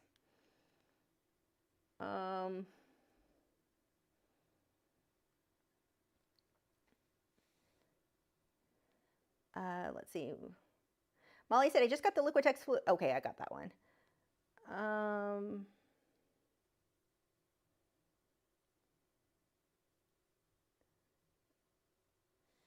Evelyn said, is your hair dryer on high or low heat to dry the painting? It's on high heat, but it's also a really weak hair dryer, like too weak. So it needs to be high heat. But normally I go high heat unless the hair dryer is super high powered where it's getting really hot. Because remember, acrylic paints, they're plastic. We don't want to melt the plastic. So I did have a hair dryer years ago that was getting too hot, and it could cause the acrylics to start bubbling up, which is not something, you definitely don't want that. But this one, it's like, what is it, Conair? I don't know, I got it at like a Ross or TJ Maxx or one of those. It is cheap. It was like $15, and it is very low powered, but it has a really short cord, and I constantly am pulling it out of the wall, so there's that. But yeah, it depends on the hairdryer itself. You don't want to boil your acrylics, but if it's kind of on the weaker side, or even a normal hairdryer, I think the normal one I use on my hair, I have a ceramic one that I use like on my hair, that one is a higher heat. I might go medium with that. I don't know if I wouldn't put it super up close to the artwork with that one because it's higher power. Let's see. Coco said, hello, what brand of glaze do you use on your paintings? I do not. I use water. So all of those glazing, if I use a glazing medium, it's Liquitex. I don't like them. It gunks up the paint weird, whether it be a slow drying medium, a glazing medium, any of that. It just makes the paint feel gross, and you don't need it. You really do not need it. Water is fine. And then I'll varnish it with a high gloss finish when I'm done with everything. But besides that, and that will seal. So if I use too much water and the paint's like a bit more brittle where it would scrape off because I used and you would have to use way too much water for that. Once it's varnished, it's fine. So yeah, I don't use it. I don't like glazing mediums. Let's see. Oh, and Leah said about the fish, the painting she did, because I responded in Discord earlier. She spent the afternoon practicing with zinc white, and the rays are working better. Yay! Mona Lisa said, hi, I just joined. May I see the painting, please? Yes. There you, oh, it's zoomed out too much. Let's zoom back. If I can learn how to make my toys work. So That's, yeah, good enough. There it is. Or actually here, this is probably a more accurate view of it. I have to get it so it's not in the glare there. There is the finished painting. Really, really happy with how that guy came out. So cute. Okay. Audrey said, hey Lisa, your beautiful zebra painting arrived today. I just love it. Yay! Zebra painting. Which zebra painting did you get? What did I send you? I don't know what I sent. Did I send it or did you get it from one of the print shops? I'm trying to remember. God, my memory is bad. Max said, hi Lisa, give me the final push to join your Patreon. What are the perks? Oh my God, I love you. What a setup was that? Okay, perks. So you've got four tiers you can join on Patreon. For $6 a month, you get all 400 and a new one almost every week. Lately, I've been putting more work into some of the videos, so I'm not quite getting them out once a week. It's a little bit less, but you get all 400 that already exist and every single new one that comes up, $6 a month. And 5 reference photos that I've taken myself. Oh, I need to go taking reference photos for this month. I think that's it. I think it's what you get for $6 a month. Like seriously, $6 a month, that is so many lessons. And these are good lessons. These aren't your paint and sip type paintings. There are beginner ones if you like beginner stuff, but I'm gonna help you get to that next level with your art. I'm gonna help you elevate your art and not be forever stuck as a beginner. Even if it feels advanced, this is how you're going to become more advanced too. And there are beginner things, so you can start there if you're comfortable, but I want you to jump into the hard stuff. And even if you don't feel ready for it, that is going to improve your work so much faster. So that is $6 a month. The 11, actually, I'm going to pull it up because I'm not even going to remember all my rewards because it's getting to where there are so many. Patreon. If you can go to my website too, Lachri.com, and under Patreon, it has all of these broken down. So if you want to actually look at them. Oh, and for even with the $6 a month, you get access to our Discord group. So it's like a chat group. We've got some different channels. We share photos about our pets, plants, our artwork, sketchbooks, all of that. So you get access to that as well. And now I've been doing a sketchbook prompt. Sorry, my nose is itching. I've been doing a sketchbook prompt so for each day. So, you know, you Drawtober, Inktober, and all those. I've been doing one for us. I give you every month, and all tiers get this, by the way. This gives you ideas. If you're just can't think of anything that day, pull up the prompts and sketch something, and you can share this in our Discord if you want. You don't have to. Discord's optional, but you can join in on those drawing prompts. So that's a fairly new thing I started doing. For $11 a month, you get all of those lessons. Oh, I need to change this because this is back when it still said there were 300. There are over 400 lessons now. There's, let's see, you get 10 high resolution reference photos that are taken by me, either plants or animals normally. You get access to our monthly group challenge, and this is optional. You don't have to do it, but I come up with a photo. I'll give you ideas like these are the colors that we're going to use. This is what the challenge, like, are we working on values for that piece? Are we working on how do you shade red? What colors are you going to shade or highlight red? So different things like that. It may be perspective on a landscape. So you get that, and a thank you postcard. Do I have any in here? I had some.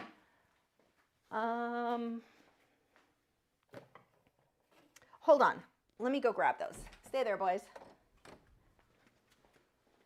Taking you with me. I don't know if I'm cutting out yet.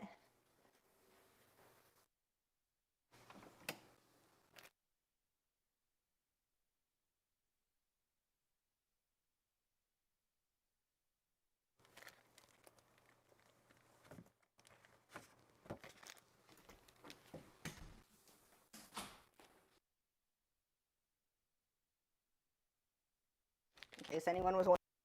And if anyone wonders where this bruise that's going to come up on my wrist is from, that was it.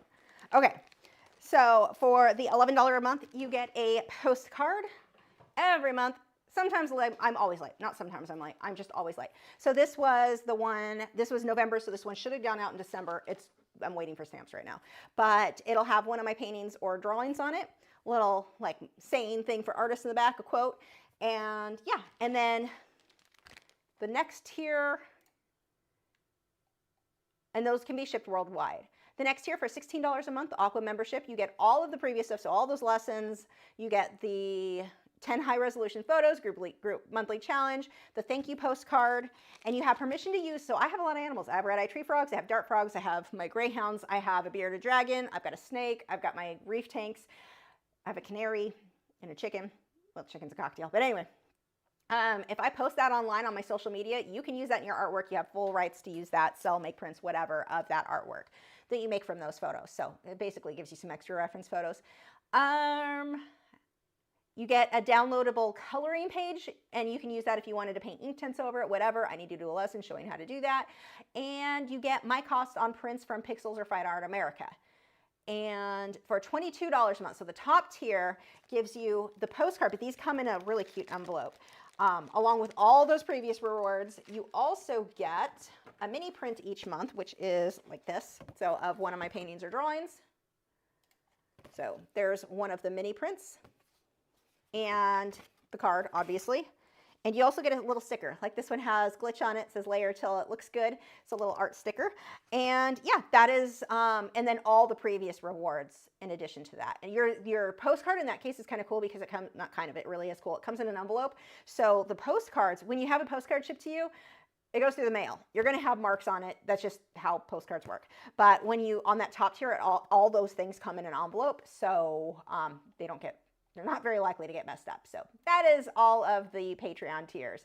But the big thing is those lessons, I mean, even at $6 a month, you are getting so many lessons because you're not just, it's not like I just made a bunch of lessons in the last year and so they're a bunch of crappy lessons. I mean, some of the older ones aren't as good as the newer ones just because I wasn't as good at editing and I started like changing them based on what people asked for or wanted done differently. But I've been uploading these videos since the end of 2014.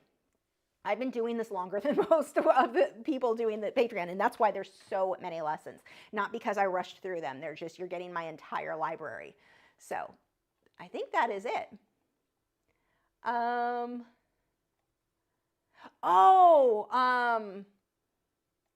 Audrey, the person who got, so that's a fun story. Audrey found a painting of mine that a guy bought. I'll tell you the story about him because that is kind of I have had 2 bad customers in all the years I've done this, 2. One of them was this guy. So I had a painting that I loved. It's a zebra, and he has 2, what are they? Barn swallow, blue. They're bluebirds. They're adorable, and I can't think of the name right now. But sitting on his head and on his snoot. It's got like swirly kind of background. Really pretty. Loved this painting. Well, a gentleman bought it back in, I want to say he bought this around 2014-ish, right around there. And he bought one painting, and he was kind of weird to begin with, but it was fine. Then he contacted me. He ended up buying, I think, 3 paintings total. He found 2 more. I was selling them. I had them displayed at the City Hall, Frisco City Hall, and he bought 2 more. Well, he calls me, or he texts me, I forget which, but he said he's going to pay by check. I'm like, I don't take check. So that's not an option. You can just pay by PayPal. You can bring cash. These are, I explained all the options. No, you're going to take you're going to take a check from me. No, sir, I'm not going to take a check from you. I don't take a check from anybody because you can put a stop payment on that once you have the artwork. Like, you want to send me the check and have me deposit and wait for it to clear? Fine. But that's, no. We went back and forth, and he was one of those people who you could tell when somebody didn't do what he wanted, he started trying to like press his will on you. No, now I'm going to give you more instructions. You're going to do what I told you to do, type thing. So this went on, we go back and forth, and this one I don't want to deal with him, but also I was moving into a new apartment, and I had to buy my first washer and dryer. At the time, I didn't have one. I had left when we moved from California. It was a whole thing. So and I'm like, oh, but I really need that money from these 2 paintings, so I'm just going to be nice, keep my mouth shut, but also I'm not taking a check. So this goes back and forth, and then he's mad at me now that I won't take a check. And at first I thought, okay, the sale's done. This isn't going to happen. Well, he contacts me back. Well, fine, I'll bring cash, but you're going to go and leave the paintings. You're going to meet me on this day at this time. You're going to leave the paintings with the cashier or the clerk. And it wasn't the clerk because it's the City Hall, whoever was like up at the front desk. You're going to leave it with them, and you're going to leave. I am going to come and pick up the paintings and leave the money with them, and then you can come back a half an hour after I've left and pick up the cash. No, sir, we're also not going to do that either. I'm going to meet you in person. I'm going to make sure that you have these paintings, that they are in good condition, and you are going to give me the cash at that point. This man was so no, he was so angry at me. So then he also wanted me to do a pet portrait, and I was like, I wouldn't work with this guy. Like, there's no way that's going to happen, but okay. So my father-in-law went with me, didn't trust this guy. Not my father-in-law, the other guy. my father-in-law takes me down there, and my father-in-law has a degenerative back disease, and he can't sit comfortably for like he's uncomfortable, and he's walking with a cane. He's clearly uncomfortable, and he's looking because the city hall is attached to a library, so he's looking at the books that were kind of like off to the side. This guy looks at my father-in-law, so we sit down to talk so he can tell me about what he wanted for this commission. He starts going off on my father-in-law. Sir, you need to sit down.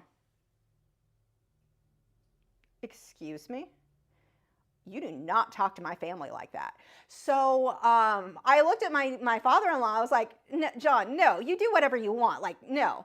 So, and then John, I don't think, he just kind of didn't know what to do. And he comes and sits down. I'm like, if you're comfortable, you go look at those books. You do what he loves books. So I was like, you do what you want to do. I was so mad at this guy at this point. I mean, you can be a dick to me, but to my, like, not to my, no. So anyway, this guy starts going about the commission that he wants done. And I just want to give him his painting, take my money, and be done with it. Now he starts going on the commission, and he's telling me how I'm going to do his commission. You're going to do this. You're going to meet me at this point. Now I'm going to give you the photos, and then you're going to come pick them up over in Louisville, which is not that close to me. And you're going to do this, and then you're going to do this. And I had to stop. I'm like, no, this is how a portrait, like when I take a commission, this is what will happen. You will send me emails of the photographs of the work. I'm not going to come to your home to pick up photographs, or you can mail them to me if they are high quality photos, but not little Polaroids. And I'm going through explaining. He tells me, you need to shut up, or no, you need to stop talking and listen to me now. Sir, if you want a portrait, I need to tell you how this goes. Like, I have a way that I do portraits, and I need to talk to communicate with you how this is going to go.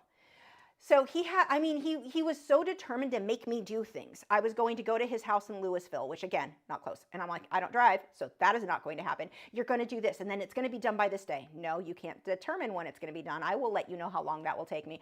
I mean, he went on, and he was such a dick. So, I mean, I have never dealt with somebody who was this rude. So yeah, and after, when he finally leaves, we left with, I was like, sir, I cannot do this portrait for you. And at the time I was moving to Grapevine, which is not near Louisville. And I was like, I'm not going to be in the area. I'm just not going to be able to provide what you're looking for. He finally takes his two paintings. So that zebra was one. Actually, I don't know if that, I think he might have already had the zebra. I think that day he was picking up the tiger and an owl. But he picks up the two paintings that it was the same size, whatever, and stacks them on top of each other. So the frames, I'm cringing because those frames were going to be damaged, rubbing on, like, you don't hold it. He's like a child holding his teddy bear like this, and stomps out like he was so, oh my God, this man, for like months after, every time my father-in-law saw each other, we'd look at each other, what an a-hole. And we just bust out laughing because it's like neither one of us had dealt with somebody who was this horribly rude. But anyway, moral of the story, coming back to why I'm talking about this customer, Audrey found the zebra painting. And I never knew what happened to those because I'm like, did this guy, he hated me so, he was so angry at me. Did he trash those paintings? And I loved all three of these paintings. So she found it on eBay. It was sold for a part of an estate auction. She has the zebra and it was not damaged. So I'm super happy about that. So excited that, like, it just made me so happy that a painting that I had loved that much was no longer in the hands of somebody who was just so horrible to me that I'm like, did he ruin it? Did he destroy it because he hated it? Because I wouldn't have put it past him. So that is the story of the zebra that Audrey found on eBay. Of the guy who I'm so glad no longer has it because he was just not a nice gentleman. He was one of two people I've ever had to deal with that it was like, it was so bad I had to tell the Frisco City Hall, do not ever let him buy any of my other paintings because it was kind of sold through them. And I was like, I want nothing to do with this man ever again. And they were like, what happened? When I told them what happened, they're like, whoa. So yeah, that was the story of bad customers.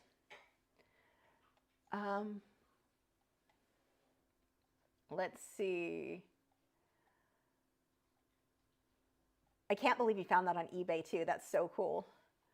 Python said, is there an alternative to Derwent Lightfast Nightshade in luminance or polychromos? I don't have any Lightfast and I don't need any. I have full sets of luminance and polys. Well, you do need it because they don't come in new luminance or polys. Just buy that pencil.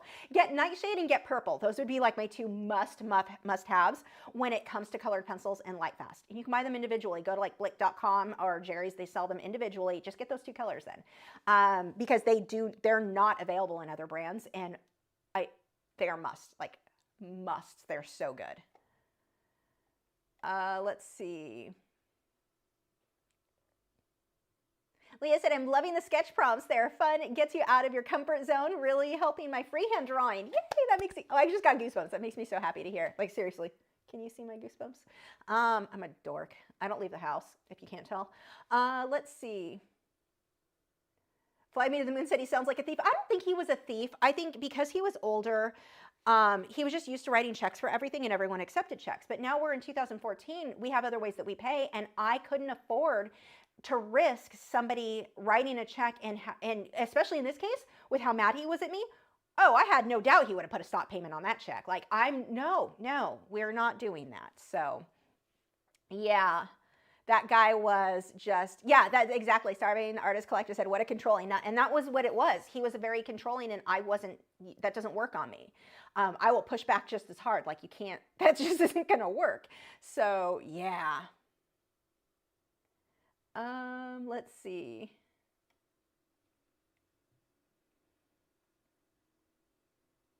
Lydia said, well, your story about this guy, you were way more patient than I was. I really needed that washer and dryer, which is funny because that's why I'm currently broke, because I just had to buy a new washer and dryer, which I love.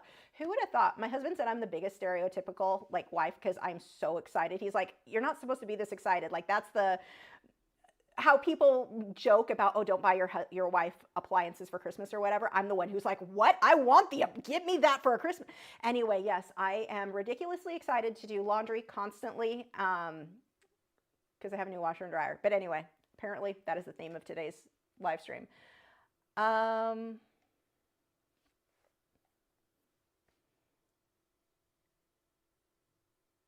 Let's see.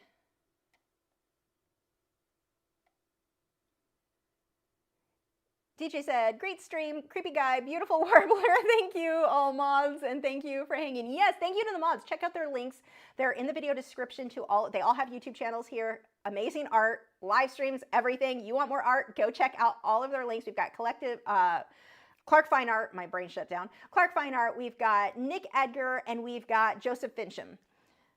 The Art of Joseph Fincham. Go check them out.